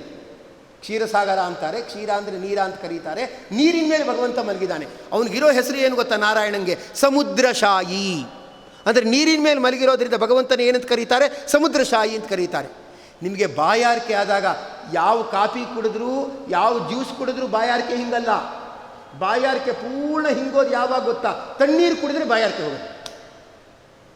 ನೀರಿನಲ್ಲಿ ಏನಿದೆ? ತೃಪ್ತಿ ಅನ್ನೋ ಗುಣ ಇದೆ. ಅದರ ಮೇಲೆ ಯಾರು ಮಲಗಿದ್ದಾನೆ? ನಾರಾಯಣ ಮಲಗಿದ್ದಾನೆ. ಅಂದರೆ ಏನಂತರ್ಥ? ಯಾರಿಗೆ ತೃಪ್ತಿ ಇರುತ್ತೋ ಅವರಲ್ಲಿ ದೈವೀ ಸಂಪತ್ತಿರುತ್ತೆ, ಭಗವಂತನ ಸನ್ನಿಧಾನ ಇರುತ್ತೆ. ಅದಕ್ಕೆ ದೈವಾತ್ ಲಬ್ಧೇನ ಸಂತೋಷ. ದೇವರು ಏನು ಕೊಟ್ಟಿದ್ದಾನೆ ಅದರಲ್ಲಿ ನಾವು ಸಂತೋಷವಾಗಿ ಇರತಕ್ಕಂಥದ್ದಾಗಬೇಕು. ತೃಪ್ತಿಗಿಂತ ಬೇರೊಂದು ದೊಡ್ಡ ಗುಣ ಅದು ಜಗತ್ತಲ್ಲಿ ಯಾವುದೂ ಇಲ್ಲ. ನಾವು ಮಾಡುವ ಸಂಧ್ಯಾ ವಂದನೆ, ದೇವರ ಪೂಜೆ, ಗುರು ಹಿರಿಯರ ಸೇವೆ ಎಲ್ಲ ಏನಿರುತ್ತೆ ಅದು ತೃಪ್ತಿ ಇದ್ದುಬಿಟ್ರೆ ಅದು 100 ಪಟ್ಟಾಗತ್ತೆ. ತೃಪ್ತಿ ಇರಲಿಲ್ಲ ಅಂತಾದರೆ ನಾನು ದುಡಿತಾ ಇದ್ದೀನಿ, ಕೈಗೆ ಅಷ್ಟೇ ಬರುತ್ತೆ, ಕೈಗೆ ಬಂದಿದ್ದು ಬಾಯಿಗೆ ಬರಲ್ಲ, ಒದ್ದಾಡಿ ಸಾಯ್ತಾ ಇದ್ದೀನಿ, ನಂದೂ ಒಂದು ಜನ್ಮಾನ ಅಂತ ಅವನವನೇ ಬೈಕೋತಾನೆ. ಸದ್ಯ ಏನು ಸಿಕ್ತಂದರೆ ತೃಪ್ತಿ ಇದೆ ರೀ, ಭಗವಂತ ಇಷ್ಟು ಕೊಟ್ಟನಲ್ಲ, ಇವತ್ತಿಗೆ ಸಾಕು, ನಾಳೆ ನೋಡೋಣ ಅಂದರೆ ತೃಪ್ತಿ ದೊಡ್ಡ ಗುಣ. ಅದಕ್ಕೆ ಹೇಳ್ತಾರೆ ಕೆಲವರು ತುಂಬ ಶ್ರೀಮಂತರಿರ್ತಾರೆ, ನಗೋದು ಇಲ್ಲ. ಅದು ನಕ್ಬಿಟ್ರೆ ಎಲ್ಲಿ ಅವ್ರಿಗೆ ಬೇಕಾದವ್ರು ಆಗ್ಬಿಡ್ತೀವಿ ಅಂದ್ಬಿಟ್ಟು ಏನು ಕೇಳಿಬಿಡ್ತಾರೋ ಅಂತ ಗಾಬರಿ, ನಗೋದು ಇಲ್ಲ. ಅದಕ್ಕೆ ಅವ್ರನ್ನ ಹೇಳ್ತಾರೆ ಸ್ಮೈಲ್ ಎ ಮೈಲ್ ಅಂತ. ಅವ್ರ ಸ್ಮೈಲ್ 1 ಮೈಲಿ ದೂರ, ಅವ್ರು ಹಲ್ಲೇ ಬಿಡಲ್ಲ. ಹಲ್ಲು ತೋರಿಸೋದು ಯಾರಿಗೆ ಗೊತ್ತಾ? ಟೂತ್ ಪೇಸ್ಟ್ಗೆ ಮಾತ್ರ, ಇನ್ಯಾರಿಗೂ ಹಲ್ಲು ತೋರಿಸೋದು, ನಗೋದೇ ಇಲ್ಲ. Smile a mile. ತೃಪ್ತಿ ಇರಬೇಕು ಜೀವನದಲ್ಲಿ. ತೃಪ್ತಿ ಇದ್ದೋನು ಆನಂದ ಆನಂದ ಮತ್ತೆ ಪರಮಾನಂದ. ಏನು ಸುಖವೋ ಎಂಥ ಸುಖವೋ ಹರಿಯ ಭಜನೆ ಮಾಡುವವರ ಸಂಘ ಅಂತ ಒಳಗಡೆ ತೃಪ್ತಿ ಇದ್ದುಬಿಟ್ರೆ ಅದು ಜೀವನ. ಹಾಗಾರೇನು? ಸ್ವಧರ್ಮ ಆಚರಣಂ ಶಕ್ಯ. ನಿನ್ನ ಕೈಲಿ ಎಷ್ಟಾಗುತ್ತೋ ಅಷ್ಟು ಧರ್ಮಾಚರಣೆ ಮಾಡು, ಅದಕ್ಕಿಂತ ಜಾಸ್ತಿ ಬೇಡ. ವಿಧರ್ಮಾಚ ನಿವರ್ತನಂ. ದೇಹಕ್ಕೆ ಮನಸ್ಸಿಗೆ ನಿಷಿದ್ಧವಾದ ಕರ್ಮ ಅದನ್ನು ಮಾಡಬೇಡ. ಯಾವುದೋ ಮನಸ್ಸಿಗೆ ಉದ್ವೇಗ ಆಗತ್ತೆ ಅಂದರೆ ಅಂಥ ಸಂಘಗಳನ್ನು ಬಿಟ್ಬಿಡು. ಮತ್ತು ದೈವಾತ್ ಲಬ್ಧೇನ ಸಂತೋಷ. ದೇವರು ಏನು ಕೊಟ್ಟಿರ್ತಾನೆ ಅದರಲ್ಲಿ ಸಂತೋಷವಾಗಿ ಇರು. ಆಮೇಲೆ ಸದ್ಯ ದೇವರು ನಮಗೆ ಕೊಟ್ಟಿದ್ದಾನೆ, ನಮ್ಮ ಪಾಡ ನಾವು ಹಾಯಾಗಿದ್ದೀವಿ ರೀ, ಸದ್ಯ ಚೆನ್ನಾಗಿ ಕೊಟ್ಟಿದ್ದಾನೆ, ಒಳ್ಳೆ ಹೆಂಡತಿ ಇದ್ದಾರೆ, ಒಳ್ಳೆ ಮಕ್ಕಳಿದ್ದಾರೆ, ಒಳ್ಳೆ ಆರೋಗ್ಯಯುತ ದೇಹ ಇದೆ, ಅದಕ್ಕೆ ಚೆನ್ನಾಗಿ ಇದ್ಬಿಟ್ಟಿದ್ದೀನಿ, ಯಾತ್ರ ಬಗ್ಗೆನೂ ತಲೆ ಬಿಸಿ ಮಾಡಿಕೊಂಡಿಲ್ಲ ಅಂದರೆ ಕಪಿಲನಾಮಕ ಭಗವಂತ ಹೇಳ್ತಾನೆ, ಅಮ್ಮ ಈಗ ಚೆನ್ನಾಗಿದ್ದೀನಿ ಅನ್ನೋದು ಮುಖ್ಯ ಅಲ್ಲ, ಮುಂದೇನೂ ಇನ್ನೊಂದು 10 ವರ್ಷ ಆರೋಗ್ಯವಾಗಿರಬೇಕು ಅಲ್ವಾ. ಈಗ ಚೆನ್ನಾಗಿದ್ದೀನಿ ಅಂತ ಏನು ಪ್ರಾಬ್ಲಮ್ ಇಲ್ಲ ಅಂದ್ಬಿಟ್ಟು ಮುಂದೆ ರೋಗ ತಂದ್ಕೋಬಾರ್ದು ಅಲ್ವಾ. ಮುಂದೇನೂ ಶರೀರ ಆರೋಗ್ಯವಾಗಿರಬೇಕು. ಈ ಜನ್ಮದಲ್ಲೇನೋ ಪುಣ್ಯ ಮಾಡಿದ್ದೀನಿ ಅಂದ್ಬಿಟ್ಟು ಸಂತೋಷ ಪಡಬಾರ್ದು. ಆ ಪುಣ್ಯ ಮುಂದಿನ ಜನ್ಮಕ್ಕೂ ತೊಗೊಂಡು ಹೋಗಬೇಕು ಅಂದರೆ ಜ್ಞಾನಿಗಳು ಏನಿದ್ದಾರೆ ಅವರ ಆರಾಧನೆಯನ್ನು ಮಾಡು ಅಂತ ಹೇಳ್ತಾನೆ. ಅದಕ್ಕೆ ಆ ನಿಟ್ಟಿನಲ್ಲಿ ಬಂದಿರೋದು ವ್ಯಾಸರಾಜರ ಆರಾಧನೆ, ವಾದಿರಾಜರ ಆರಾಧನೆ, ರಾಘವೇಂದ್ರರ ಆರಾಧನೆ, ಪುರಂದರರ ಆರಾಧನೆ. ಇದೆಲ್ಲ ಯಾತಕ್ಕೆ ಬಂದಿರೋದು ಗೊತ್ತಾ? ಇದು ಮುಂದಿನ ಜನ್ಮಕ್ಕೆ ಕ್ಯಾರಿ ಓವರ್ ಆಗಲಿ ಅಂತ. ರಿಟೈರ್ಡ್ ಆಗಬೇಕಾದ್ರೆ 10 ಲಕ್ಷ 20 ಲಕ್ಷ ಕೊಡ್ತಾರೆ ಗ್ರ್ಯಾಚ್ಯುಯಿಟಿ ಅಂತ. ಯಾಕಂದರೆ ಮುಂದೆ ನಿನಗೆ ಸಂಬಳ ಬರಲ್ವಲ್ಲ, ಇದರಿಂದ ನಿನಗೆ ಏನಂತ ಹೇಳಿದ್ರೆ ಆ ಪೆನ್ಷನ್ ಅಮೌಂಟ್ ಇಲ್ಲೋ ಇಂಟ್ರೆಸ್ಟ್ ಇಲ್ಲೋ, ನೀನು ದೀನನಾಗಿ ಬಾಳಬೇಡ, ನೀನು ಹೆಮ್ಮೆಯಿಂದ ಬಾಳು, 30 ವರ್ಷ ದುಡಿದೋನು ಹೆಮ್ಮೆಯಿಂದ ಬಾಳು ಅಂತ ಹೆವಿ ಅಮೌಂಟ್ ಕೊಡ್ತಾರೆ. ಮುಂದಿನ ಜನ್ಮಕ್ಕೆ ಹೆವಿ ಪುಣ್ಯ ಬರಲಿ ಅಂತ ಹೇಳಿಬಿಟ್ಟು ಈ ಆರಾಧನೆಗಳಿರೋದು. ಒಬ್ಬ ವ್ಯಕ್ತಿ ಇರ್ತಾನೆ, ಅವನನ್ನು ಮಾತಾಡಿಸಿದ್ರೆ ಅವನಿಗೆ ಸಂತೋಷ ಆಗಲ್ಲ, ಅವನ ಬೀಗರನ್ನು ಮಾತಾಡಿಸಿದ್ರೆ ಸಂತೋಷ ಆಗುತ್ತೆ. ನನ್ನ ಮಗಳನ್ನ ಅವ್ರ ಮನೆಗೆ ಕೊಟ್ಟಿದ್ದೀನಿ, ಅವ್ರ ಜೊತೆ ಇವರು ಮಾತಾಡ್ತಾ ಇದ್ದಾರಲ್ಲ ಸದ್ಯ ಅಂದ್ಬಿಟ್ಟು ಇವ್ರಿಗೆ ಆತ್ಮೀಯನಾಗ್ತಾನೆ ಅಲ್ವಾ. ಅವನನ್ನು ಮಾತಾಡಿಸೋಕ್ಕಿಂತ ಅವನ ಬೀಗರನ್ನು ಮಾತಾಡಿಸಿದ್ರೆ ಸಂತೋಷ ಆಗುತ್ತೆ. ನಮ್ಮ ದೇವರಿಗೆ ಅವನನ್ನು ಮಾತಾಡಿಸೋದಕ್ಕಿಂತ ರಾಘವೇಂದ್ರ ಸ್ವಾಮಿಗಳು ವೃಂದಾವನ ಸುತ್ತಿದ್ರೆ, ಅಥವಾ ಏನಂದರೆ ವಾದಿರಾಜರು, ಶ್ರೀಪಾದರಾಜರು ಇವರ ವೃಂದಾವನ ಸುತ್ತಿದ್ರೆ ನನಗೆ ಬೇಕಾದವ್ರಿಗೆ ಬೇಕಾದವನಾಗಿದ್ದಾನಲ್ವಾ. ಎಷ್ಟೋ ಸಂದರ್ಭಗಳಲ್ಲಿ ಈ ರಾಷ್ಟ್ರ ಪ್ರಶಸ್ತಿ ಎಲ್ಲ ಕೊಡಬೇಕಾದ್ರೆ ನಿಮ್ಮನ್ನು ಯಾರು ರೆಕಮೆಂಡ್ ಮಾಡಿದ್ದಾರೆ ಅಂತ ಕೇಳ್ತಾರೆ. Do you have any prime person to recommend ಅಂತ ಕೇಳ್ತಾರೆ. ಅವ್ರು ರೆಕಮೆಂಡ್ ಮಾಡಿದ್ದಾರೆ ಅಂತಂದರೆ ಪರವಾಗಿಲ್ಲ ಅಂತ ಒಪ್ಕೋತಾರೆ, ಇಲ್ಲದೇ ಇದ್ದರೆ ಪೆಂಡಿಂಗಲ್ಲಿ ಇಡ್ತಾರೆ. ನಿನ್ನನ್ನು ಯಾರಾದರೂ ವಾದಿರಾಜರು, ವ್ಯಾಸರಾಜರು, ರಘುತ್ತಮರು ಇವರು ಯಾರಾದರೂ ಸ್ವಲ್ಪ ಯೋಗ್ಯ ಅಂತ ಹೇಳಿದಾರಾ ಅಂತ ಭಗವಂತ ಕೇಳ್ತಾನೆ. ಹೌದು, ನನ್ನ ವೃಂದಾವನಕ್ಕೊಂದು 10 ಸುತ್ತಿದ್ದಾರೆ ಅಂದರೆ ಹಾಗಾದ್ರೆ ಸರಿ, ಅವ್ರ ಆಸ್ಪತ್ರೆ ಸುತ್ತೋದು ಬೇಡ, ಅವ್ರಿಗೆ ಒಳ್ಳೆ ಜೀವನ ಚೆನ್ನಾಗಿರಲಿ ಅಂತ ಭಗವಂತ ಹರಿಸ್ತಾನೆ. ಆತ್ಮವಿತ್ ಚರಣ ಅರ್ಚನಂ. ಆತ್ಮವಿತ್ ಅಂದರೆ ಜ್ಞಾನಿಗಳು, ಅವರ ಚರಣ ಅಂದರೆ ಅವರ ಪಾದ, ಅದನ್ನು ಅರ್ಚನಂ ಅರ್ಚಿಸು. ಜ್ಞಾನಿಗಳ ಹತ್ತ ಸುಮ್ಮನೆ ಸುತ್ತಾ ಇರು. ಆ ಸ್ಪಿರಿಚುವಲ್ ವೈಬ್ರೇಷನ್ಸ್ ಏನಿರುತ್ತೆ ಅದು ನಿನ್ನ ದೇಹಕ್ಕೆ ಬರುತ್ತೆ. ಎಷ್ಟೋ ಸಂದರ್ಭದಲ್ಲಿ ಆಸ್ಪತ್ರೆಗೆ ಸೀರಿಯಸ್ ಆಗಿದೆ ಅಂತ ನೋಡೋಕ್ಕೆ ಹೋಗ್ತಾರಲ್ಲ, ಅವರನ್ನು ನೋಡ್ಬಿಟ್ಟು ಇವ್ರಿಗೆ ಬಿ ಪಿ ಜಾಸ್ತಿ ಆಗಿಬಿಡುತ್ತೆ. ಯಾರೋ ಸರಿ ಇಲ್ಲ ಅಂತ ನೋಡೋಕ್ಕೆ ಹೋಗ್ಬಿಟ್ರೆ ಇವ್ರಿಗೆ ರಾತ್ರಿ ಎಲ್ಲ ಗಾಬರಿ, ನನಗೂ ಹಾಗಾಗ್ಬಿಡುತ್ತೆ ಏನೋ, ನನಗೂ ಹಾಗಾಗ್ಬಿಡುತ್ತೆ ಏನೋ. ಅದಕ್ಕೆ ಉಳಿದವ್ರು ಅಂತಾರೆ, ನೀವು ಬಡ್ಕೊಂಡ್ರೂ ಗೊತ್ತಾಗಲ್ಲ, ಹೋಗಿ ನೋಡಬೇಡಿ ಅಂದರೆ ನೋಡಿಬಿಡ್ತೀರಾ, ಟೆನ್ಷನ್ ಮಾಡ್ಕೊಂಡು ಒದ್ದಾಡ್ತಿರ್ತೀರಾ, ಅದಕ್ಕೆ ನೀವು ಹೋಗಬೇಡಿ. ಇನ್ನು ಕೆಲವ್ರು ಹೇಳೋದು, ಅವ್ರು ಸೀರಿಯಸ್ ಇದ್ದಾರಾ, ಅವ್ರು ಹೋದ್ಮೇಲೆ ನಮ್ಮವ್ರು ಬಂದು ನೋಡ್ತಾರೆ ಅಂತ. ಯಾಕೆಂದರೆ ಇವನಿಗೆ ಟೆನ್ಷನ್ ನೋಡಿಬಿಟ್ರೆ ಇವನಿಗೆ ಟೆನ್ಷನ್ ಆಗುತ್ತೆ, ಇವನು ಹಣೆ ಬರ ಹೀಗೆ. ಹೌದು, ನೆಗೆಟಿವ್ ಸ್ಪಿರಿಟ್ ಯಾರ ಹತ್ರ ಇರುತ್ತೆ ಅವರನ್ನು ನೋಡೋಕ್ಕೆ ಹೋದರೆ ಇವನಿಗೆ ನೆಗೆಟಿವಿಟಿ ಬರುತ್ತೆ. ಯಾರು ನಗ್ತಾ ಇರ್ತಾರೆ ಅವರನ್ನು ನೋಡಿದ್ರೆ ಇವನಿಗೆ ಪಾಸಿಟಿವ್ ಫೋರ್ಸಸ್ ಬರುತ್ತೆ. ರಾಯರು ಮೊದಲಾದವರಾಗಲಿ, ವ್ಯಾಸರಾಜರು ಮೊದಲಾದವರಾಗಲಿ ಅವರು ಯಾವತ್ತೂ ನಂಗೆ ಅದಿಲ್ಲ ಇದಿಲ್ಲ ಅಂತ ಕೊರಗದವರಲ್ಲ. ಕೊರಗದವರಲ್ಲ ಅಂದಮೇಲೆ ಆಯ್ತಾಯ್ತು ನೆಮ್ಮದಿಯಿಂದ ಇರೋರು. ಅವರು ವೃಂದಾವನ ಸುತ್ತ ನೀನು ಸುತ್ತ ತಿರುಗು, ನಿನಗೂ ಏನೋ ಒಂದು ನೆಮ್ಮದಿ ಬರುತ್ತೆ, ಏನೋ ಒಂದು ಸಂತೋಷ ಬರುತ್ತೆ. ಸದ್ಯ ನನ್ನ ಜೀವನ ಪರವಾಗಿಲ್ಲಪ್ಪ, ಇಷ್ಟರ ಮಟ್ಟಿಗಾದ್ರೂ ನಡೀತಾ ಇದೆಯಲ್ಲ, ಸದ್ಯ ಪರವಾಗಿಲ್ಲ ಅಂತ ಒಂದು ಧೈರ್ಯ ಬರುತ್ತೆ. ಅದಕ್ಕೆ ಸಮಸ್ತ ದುಷ್ಟಗ್ರಹ ನಿಗ್ರಹೇತು ಸುಖಧೈರ್ಯಶಾಲಿ ಅಂತ ಸ್ತೋತ್ರ ಮಾಡ್ತಾರೆ. ಆಗಾಗ್ಗೆ ಜ್ಞಾನಿಗಳ ಆರಾಧನೆ ಇಲ್ಲಿ ಭಾಗವಹಿಸ್ತಾ ಅವರ ಚರಣಗಳನ್ನು ಅರ್ಚಿಸು, ಆಗ ನಿನಗೆ ಅವರ ಪುಣ್ಯ ನಿನಗೆ ಬರುತ್ತದೆ. ಎಷ್ಟೋ ಸತಿ ನಾವು ಮನೆ ಕಟ್ಟಿಲ್ಲ, ನಮ್ಮಪ್ಪ ಸ್ವಂತ ಮನೆ ಕಟ್ಟಿದಾರಲ್ಲ ಅದ್ರಲ್ಲಿ ಹಾಯಾಗಿದ್ದೀವಿ, ಬಾಡಿಗೆ ಕಟ್ಟೋ ಯೋಚನೆ ಇಲ್ಲ, ರಿಪೇರಿ ಮಾಡಿಸೋ ಯೋಚನೆ ಇಲ್ಲ, ನಮ್ಮ ತಂದೆ ಕಟ್ಟಿದ ಮನೆಯಲ್ಲಿ ನೆಮ್ಮದಿಯಿಂದಿದ್ದೀವಿ.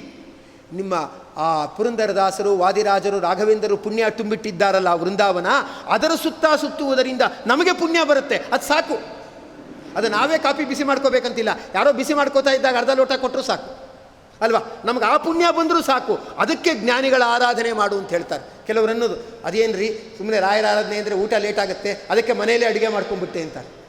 ಮನೇಲಿ ಅಡುಗೆ ಮಾಡಿಕೊಂಡ್ರೆ ತಿಂದಾಗಾಯ್ತು ಅಷ್ಟೇ, ಪುಣ್ಯ ಎಲ್ಲಿ ಬಂತು? ಅವರ ವೃಂದಾವನದ ಸುತ್ತ ಸುತ್ತಿದ್ರೆ ಆ ಪಾಸಿಟಿವ್ ಫೋರ್ಸಸ್ ಇರುತ್ತೆ, ಅದು ಮನುಷ್ಯನಿಗೆ ಧೈರ್ಯ ಕೊಡುತ್ತೆ. ಅದಕ್ಕೆ ಏನಂತ ಹೇಳಿದ್ರೆ ಆತ್ಮವಿತ್ ಚರಣ ಅರ್ಚನಂ, ಜ್ಞಾನಿಗಳ ಚರಣವನ್ನು ಅರ್ಚಿಸಬೇಕು ಅಂತ ಹೇಳ್ತಕ್ಕಂಥವ್ರಾಗುತ್ತಾರೆ. ಯಾರೋ ಒಳ್ಳೆ ಟೀಚರ್ ಇದ್ದಾರೆ ಅಂದರೆ ಅವ್ರ ಹತ್ರ ಟ್ಯೂಷನ್ಗೆ ಹೊಟ್ಟೋಗ್ಬಿಟ್ರೆ ಇವನು ಎಕ್ಸಾಮ್ ಕಟ್ಟಿ ಪಾಸ್ ಆಗ್ಬೋದು. ಏನೋ ಮೊದಲಾದ ಕಾಲೇಜುಗಳಲ್ಲಿ ಪಾಠನೇ ಮಾಡಲ್ಲ, ಸುಮ್ಮನೆ ಡೊನೇಷನ್ ಇಟ್ಕೊಂಡು ಅಡ್ಮಿಷನ್ ಮಾಡ್ಕೋತಾರೆ ಅಷ್ಟೇ. ಪಾಪ ಮಕ್ಕಳುಗಳು ಬೆಳಿಗ್ಗೆ 5 ಗಂಟೆಗೆ ಎದ್ದು ಕಷ್ಟಪಟ್ಕೊಂಡು ಎಲ್ಲೋ ಟ್ಯೂಷನ್ಗೆ ಹೋಗಿ ಟ್ಯೂಷನಿಗೆ ಕಲ್ತ್ಕೊಂಡು ಹಾಗೆ ಎಂಜಿನಿಯರಿಂಗ್ ಮುಗಿಸಿ ಕೆಲಸ ಪಡೀತಾರೆ. ಅದು ಬರೀ ಅಡ್ಮಿಷನ್ನಿಗೆ ಮಾತ್ರ ಇವ್ರು ಕಟ್ಟೋದು, 80,000 1 ಲಕ್ಷ ಫೀಸ್ ಕಟ್ಟೋದು. ಪಾಠ ಹೇಳ್ಕೊಡೋರು ಯಾರೋ ಬೇರೆ, ಅವ್ರ ಹತ್ರ ಪಾಠ ಕಲಿತು ಕಡೆಗೆ ಏನಾಗ್ತಾರೆ, ಸಮಾಜದಲ್ಲಿ ಒಂದು ಸ್ಥಾನ ಮಾನ ಅಂತ ಪಡೀತಾರೆ. ಯಾಕಂದ್ರೆ ಆ ಪಾಠ ಹೇಳ್ಕೊಡೋರು ಮಕ್ಳಿಗೆ ಚೆನ್ನಾಗಿ ಪಾಠ ಹೇಳ್ಕೊಡ್ಬೇಕು ಅನ್ನೋ ಉದ್ದೇಶ ಇಟ್ಕೊಂಡಿರ್ತಾರೆ. ದುಡ್ಡೇ ತೊಗೊಳ್ಳಿ ಏನೇ ತೊಗೊಳ್ಳಿ ಚೆನ್ನಾಗಿ ಪಾಠ ಹೇಳ್ಕೊಡ್ತಾರೆ. ಅವ್ರ ಹತ್ರ ಹೋದರೆ ಒಳ್ಳೆ 80% ಬರುತ್ತೆ 90% ಬರುತ್ತೆ ಅಂತ ಪಾಪ ಮಕ್ಕಳು ಕಷ್ಟಪಟ್ಟು ಎಷ್ಟೋ ಸತಿ ತಿಂಡಿನೂ ತಿಂದೆ ಸ್ನಾನನೂ ಮಾಡದೆ ಒದ್ದಾಡ್ಕೊಂಡಲ್ಲಿ ವಿದ್ಯೆಯನ್ನು ಕಲಿತಾರೆ. ವ್ಯಾಸರಾಜರು ಹೇಳ್ತಾರೆ, ನೀವು ತೀರ್ಥಕ್ಷೇತ್ರ ಯಾತ್ರೆ ಮಾಡಬೇಡಿ. ವ್ಯಾಸರಾಜರು ಹೇಳೋದು ಅದು ಕೆಲವರೆಲ್ಲ ಹೇಳ್ತಾರೆ, ಸುಮ್ಮನೆ ಕಾಲೇಜಿಗೆಲ್ಲ ಹೋಗಿ ಯಾಕೋ ಒದ್ದಾಡ್ತಿ, ಅಟೆಂಡೆನ್ಸ್ ತೊಗೊಂಬಿಡು ಸಾಕು, ನಮ್ಮ ಹತ್ರ ಟ್ಯೂಷನಿಗೆ ಬಾ, ಟ್ಯೂಷನ್ ಹೇಳ್ಕೊಡ್ಬಿಡ್ತೀವಿ, ಕ್ಲೀನಾಗಿ ಎಕ್ಸಾಮಲ್ಲಿ ಪಾಸ್ ಆಗ್ಬೋದು ಅಂತ. ಅವರು ಟ್ಯೂಷನ್ ಮಾಡೋದು 2 ತಿಂಗಳಷ್ಟೇ.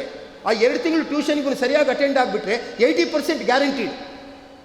ಯಾಕಂದ್ರೆ ಅವರು ಟೆಕ್ಸ್ಟ್ ಬುಕ್ ಓದೋರಲ್ಲ, ಟೆಕ್ಸ್ಟ್ ಬುಕ್ ಮಾಡಿದವರೇ ಅವರು.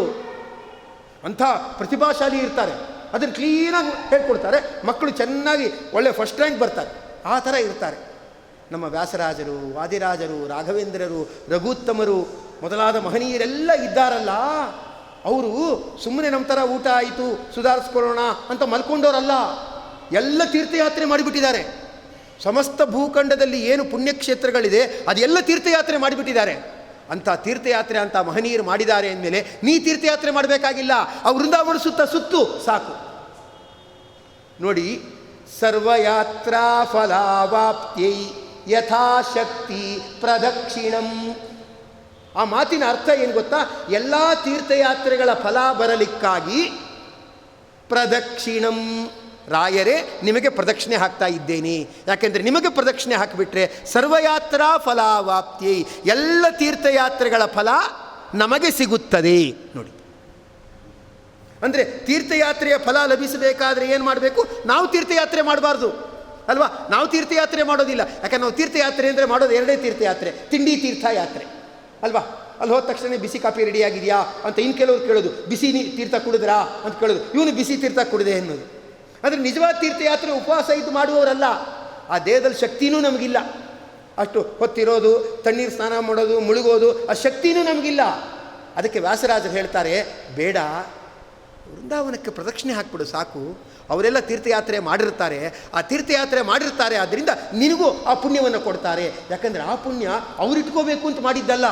ಎಷ್ಟೋ ತಂದೆ ತಾಯಿಗಳು ಮಾಡಿ ಮನೆ ಕಟ್ಸಿರ್ತಾರೆ, ಅವ್ರಿರ್ಬೇಕಂತಲ್ಲ, ಅವ್ರ ಮಕ್ಕಳು ಇರಲಿ ಅಂತ. ಅವರಿರೋಕ್ಕೊಂದು ರೂಮ್ ಸಾಕು ಕೆಳಗಡೆ. ಯಾಕೆ ಮಾಡಿ ಕಟ್ಸಿರ್ತಾರೆ?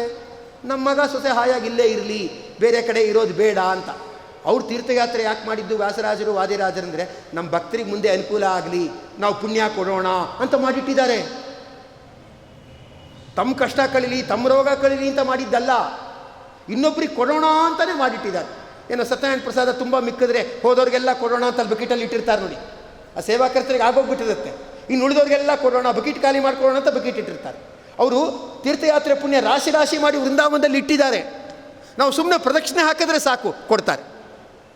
ಅದಕ್ಕೆ ವ್ಯಾಸರಾಜರು ಶ್ರೀಪಾದರಾಜರ ಸ್ತೋತ್ರ ಮಾಡಬೇಕಾದ್ರೆ ಹೇಳ್ತಾರೆ, ಕಾಶಿ ಕೇದಾರ ಮಾಯಾ ಕರಿಗಿರಿ ಮಥುರಾ ದ್ವಾರಕಾ ವೆಂಕಟಾದ್ರಿ ಶ್ರೀಮುಷ್ಣ ಕ್ಷೇತ್ರಪೂರ್ವ ತ್ರಿಭುವನ ವಿಲಸತು ಪುಣ್ಯಭೂಮಿ ನಿವಾಸ. ನೋಡಿ, ಕಾಶಿ ಕೇದಾರ ಮಥುರಾ ಕರಿಗಿರಿ ಎಲ್ಲ ತೀರ್ಥಕ್ಷೇತ್ರಗಳ ಪುಣ್ಯಭೂಮಿ ನಿವಾಸ. ಪುಣ್ಯಭೂಮಿಗೆಲ್ಲ ಆಶ್ರಯ ತಾವು ಸ್ವಾಮಿ. ತಮ್ಮ ವೃಂದಾವನಕ್ಕೆ ಪ್ರದಕ್ಷಿಣೆ ಹಾಕಿಬಿಟ್ರೆ ಆ ಪುಣ್ಯ ಎಲ್ಲ ಬಂದುಬಿಡುತ್ತೆ ಅಂತಾರೆ ನೋಡಿ. ಅದಕ್ಕೆ ಆ ಮಹನೀಯರನ್ನು ಪ್ರದಕ್ಷಿಣೆ ಮಾಡಿಬಿಟ್ರೆ ಸರ್ವಯಾತ್ರಾ ಫಲಾವಾಪ್ತಿ ಯಥಾಶಕ್ತಿ ಪ್ರದಕ್ಷಿಣಂ ಕರೋಮಿ. ಎಲ್ಲ ತೀರ್ಥಯಾತ್ರೆಗಳ ಫಲ ಬರಲಿ ಅಂದ್ಬಿಟ್ಟು ಯಥಾಶಕ್ತಿ ನನಗೆ ಶಕ್ತಿ ಇರೋ ಅಷ್ಟು ಪ್ರದಕ್ಷಿಣೆ ಹಾಕ್ತೇನೆ, ಆಗ ನನಗೆ ತೀರ್ಥಯಾತ್ರೆಯ ಫಲ ಬರುತ್ತದೆ ಅಂತ ಹೇಳ್ತಾರೆ. ರಾಘವೇಂದ್ರರು ವಾದಿರಾಜರು ಮೊದಲಾದ ಮಹನೀಯರು ಅಂಥವರು. ಯಾರನ್ನು ತೀರ್ಥ ಅಂತ ಕರೀತಾರೆ ಗೊತ್ತಾ? ಯಾರು ನಮ್ಮನ್ನು ಆಪತ್ತಿನಿಂದ ದಾಟಿಸ್ತಾರೋ ಅವರನ್ನು ತೀರ್ಥ ಅಂತ ಕರೀತಾರೆ. ತೀರ್ಥ ಅನ್ನೋ ಶಬ್ದಕ್ಕೆ ಅರ್ಥ ದಾಟಿಸುವವರು ಅಂತ ನೋಡಿ. ಏನೋ ತೀರ್ಥರು, ರಾಘವೇಂದ್ರ ತೀರ್ಥರು, ವಾದಿರಾಜ ತೀರ್ಥರು, ವ್ಯಾಸರಾಜ ತೀರ್ಥರು ಅಂತ ಕರೀತಾರಲ್ಲ, ಅದರ ನಿಜವಾದ ಅರ್ಥ ಏನಂದರೆ ತೀರ್ಥ ಅಂದರೆ ದಾಟಿಸುವವರು. ಯಾರು ದಾಟಿಸ್ತಾರೆ? ಹೆಂಡತಿ ಮಕ್ಕಳು ಕುಟುಂಬದ ವ್ಯಾಮೋಹ ಎಲ್ಲ ಬಿಟ್ಟಿರ್ತಾರಲ್ಲ, ಅವರು ಉಳಿದವ್ರನ್ನ ಹಚ್ಕೋತಾರೆ. ಹೆಂಡತಿ ಮಕ್ಕಳನ್ನೇ ಹಚ್ಕೊಂಡವರು ನಮ್ಮ ಕುಟುಂಬನೇ ಜಾಸ್ತಿ ಇದೆ, ಅವ್ರಿಗೆ ಮಾಡಿಟ್ರೆ ಸಾಕು ಅಂತ ತಿಳ್ಕೊಂಡ್ಬಿಡ್ತಾರೆ. ಉಳಿದವ್ರನ್ನ ಹಚ್ಕೊಳ್ಳಲ್ಲ, ಅವ್ರು ಅದೆಲ್ಲ ಬಿಟ್ಟವರು. ಪುರಂದರದಾಸರು ಅವರು ಇವರು ಎಲ್ಲ ಅದೆಲ್ಲ ಬಿಟ್ಟವ್ರಲ್ವ. ಅದರಿಂದ ಏನಾಗುತ್ತೆ, ಅವ್ರನ್ನ ನಂಬಿದ್ರೆ ನನ್ನ ಹತ್ರ ಬಂದಿದೆಯಾ ಬಾಪ, ನನಗೆ ಭಕ್ತ ಸಮುದಾಯನೇ ನಿಜವಾದ ಕುಟುಂಬ ಅಂದ್ಬಿಟ್ಟು ಏನು ಮಾಡ್ತಾರೆ, ನಮ್ಮನ್ನು ಕಷ್ಟದಿಂದೆಲ್ಲ ದಾಟಿಸ್ತಾರೆ. ಅದಕ್ಕೆ ಅವ್ರನ್ನ ತೀರ್ಥ ಅಂತ ಕರೀತಾರೆ. ಅದನ್ನು ಈವೆಂಟ್ ಮ್ಯಾನೇಜರ್ಸ್ ಅಂತಾರಲ್ಲ, ನಿಮ್ಮದು ನಾವು ನೋಡ್ಕೋತೀವಿ ಅಂತ. ಆ ಥರ ನಮ್ಮ ಕಷ್ಟನೆಲ್ಲ ನಾವು ದಾಟಿಸ್ತೀವಿ ಅಂತ ಅವ್ರು ಅಂದ್ಕೊಂಡಿದ್ದಾರೆ. ಅದಕ್ಕೆ ಅವ್ರ ಹತ್ರ ಹೋಗ್ಬಿಟ್ರೆ ಕಷ್ಟ ದಾಟಿಸ್ತಾರೆ. ಅದಕ್ಕೆ ಏನಂತ ಹೇಳಿದ್ರೆ ಕ್ರೈಸಿಸ್ ಮ್ಯಾನೇಜರ್ಸ್ ಅಂತ ಏನು ಹೇಳ್ತಾರೆ, ಆ ಥರ ತೀರ್ಥ ಅಂದರೆ ಕಷ್ಟದಿಂದ ಯಾರು ದಾಟಿಸುತ್ತಾರೋ ಅವರನ್ನು ತೀರ್ಥ ಅಂತ ಕರೀತಾರೆ. ತೀರ್ ಅಂದರೆ ದಾಟಿಸೋದು. ತುಂಬ ಆಸ್ಪತ್ರೆಯಲ್ಲಿ ಒದ್ದಾಡುತ್ತಾ ಇದ್ದು ಇಂದು ಬೆಳಿಗ್ಗೆ ತೀರಿ ಹೋದರು. ತುಂಬ ಕಷ್ಟದಿಂದ ಒದ್ದಾಡ್ತಾ ಇದ್ದು ಇಂದು ಬೆಳಿಗ್ಗೆ ಅವರು ತೀರಿ ಹೋದರು, ಕೊನೆಯುಸಿರು ಎಳೆದರು ಅಂತಾರೆ. ತೀರ್ ಅಂದರೆ ದಾಟೋದು. ಈ ಲೋಕವನ್ನು ದಾಟಿದರು, ಅದಕ್ಕೆ ತೀರಿ ಹೋದರು ಅಂತ. ಥಾ ಅಂದರೆ ಅನ್ನ. ಅನ್ನಕ್ಕೆ ಶಾಸ್ತ್ರದಲ್ಲಿ ಹೇಳ್ತಾರೆ ಥಾ ಅಂತ. ಮನೆಗೆ ಬಂದು ತುಂಬ ಊಟ ಮಾಡುವವನಿಗೆ ಅತಿಥಿ ಅಂದರೆ ಹಸಿದು ಊಟ ಮಾಡ್ತಾನೆ, ಚೆನ್ನಾಗಿ ಊಟ ಮಾಡ್ತಾನೆ, ಅದಕ್ಕೆ ಅವನೇನಂತ ಕರೀತಾರೆ, ಅತಿಥಿ ಅಂತ ಕರೀತಾರೆ. ತೀರ್ಥ ಅಂದರೆ ನಮ್ಮನ್ನು ದಾಟಿಸಿ ತ ಪುಣ್ಯದ ಅನ್ನ ಕೊಡುವುದರಿಂದ ಏನಂದರೆ ತೀರ್ಥ ಅಂತ ಕರೀತಾರೆ. ಯಾವುದೋ ಹಾಸ್ಪಿಟಲ್ಗೆ 30,000 ರೂಪಾಯಿ 40,000 ರೂಪಾಯಿ ಆಪರೇಷನ್ ಆಯಿತು ಅಂತ ಕಟ್ತೀವಿ, ಗುಣಕ್ಕೊಂಡು ಕಟ್ತೀವಿ. ನಮ್ಗೆ ಗ್ರಾಚಾರ ಸರಿ ಇರಲಿಲ್ಲ, ಹಾಳಾಗೋಗ್ಲಿ ಬಿಡು, ಇನ್ನೇನು ಮಾಡೋದು, ಕಷ್ಟ ಕಳಿಬೇಕಲ್ಲ ಅಂತ ಗುಣಕ್ಕೊಂಡು ದಾಟಿಸೋದ್ರಿಂದ ತೀರಷ್ಟೇ, ಅದು ಥಾ ಅಲ್ಲ. ಯಾರು ಪುಣ್ಯವನ್ನೂ ಕೊಡ್ತಾರೋ ಅದು ಎರಡು, ಟ್ರೀಟ್ಮೆಂಟ್ ನರಿಶ್ಮೆಂಟ್.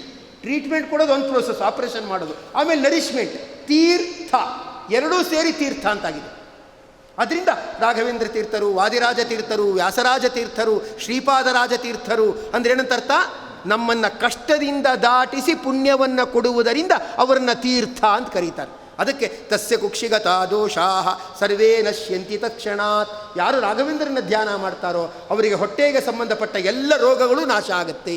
ಹೊಟ್ಟೆಯಲ್ಲಿ ಯಾವ್ಯಾವ ರೋಗಗಳಿರುತ್ತೆ, ಅಜೀರ್ಣ ಇರ್ಬೋದು, ಕ್ಯಾನ್ಸರ್ ಇರ್ಬೋದು, ಅಲ್ಸರ್ ಇರ್ಬೋದು, ಅಥವಾ ಇನ್ನೇನೋ ಇರ್ಬೋದು, ಹೊಟ್ಟೆಗೆ ಸಂಬಂಧಪಟ್ಟ ಎಲ್ಲ ರೋಗಗಳು ಕೂಡ ರಾಘವೇಂದ್ರರ ಪಾದೋದಕವನ್ನು ತೆಗೆದುಕೊಂಡ್ರೆ ನಾಶ ಆಗತ್ತೆ. ಯಾಕೆ? ಹೊಟ್ಟೆಯಲ್ಲಿರೋ ದೋಷ ಯಾವುದು? ಹೊಟ್ಟೆ ಕಿಚ್ಚು, ಹಸಿವೆ, ಸಿಕ್ಕಾಬಟ್ಟೆ ತಿನ್ಬಿಡೋದು ಅಲ್ವಾ, ಇದೆಲ್ಲ ಹೊಟ್ಟೆಯಲ್ಲಿರೋ ದೋಷ.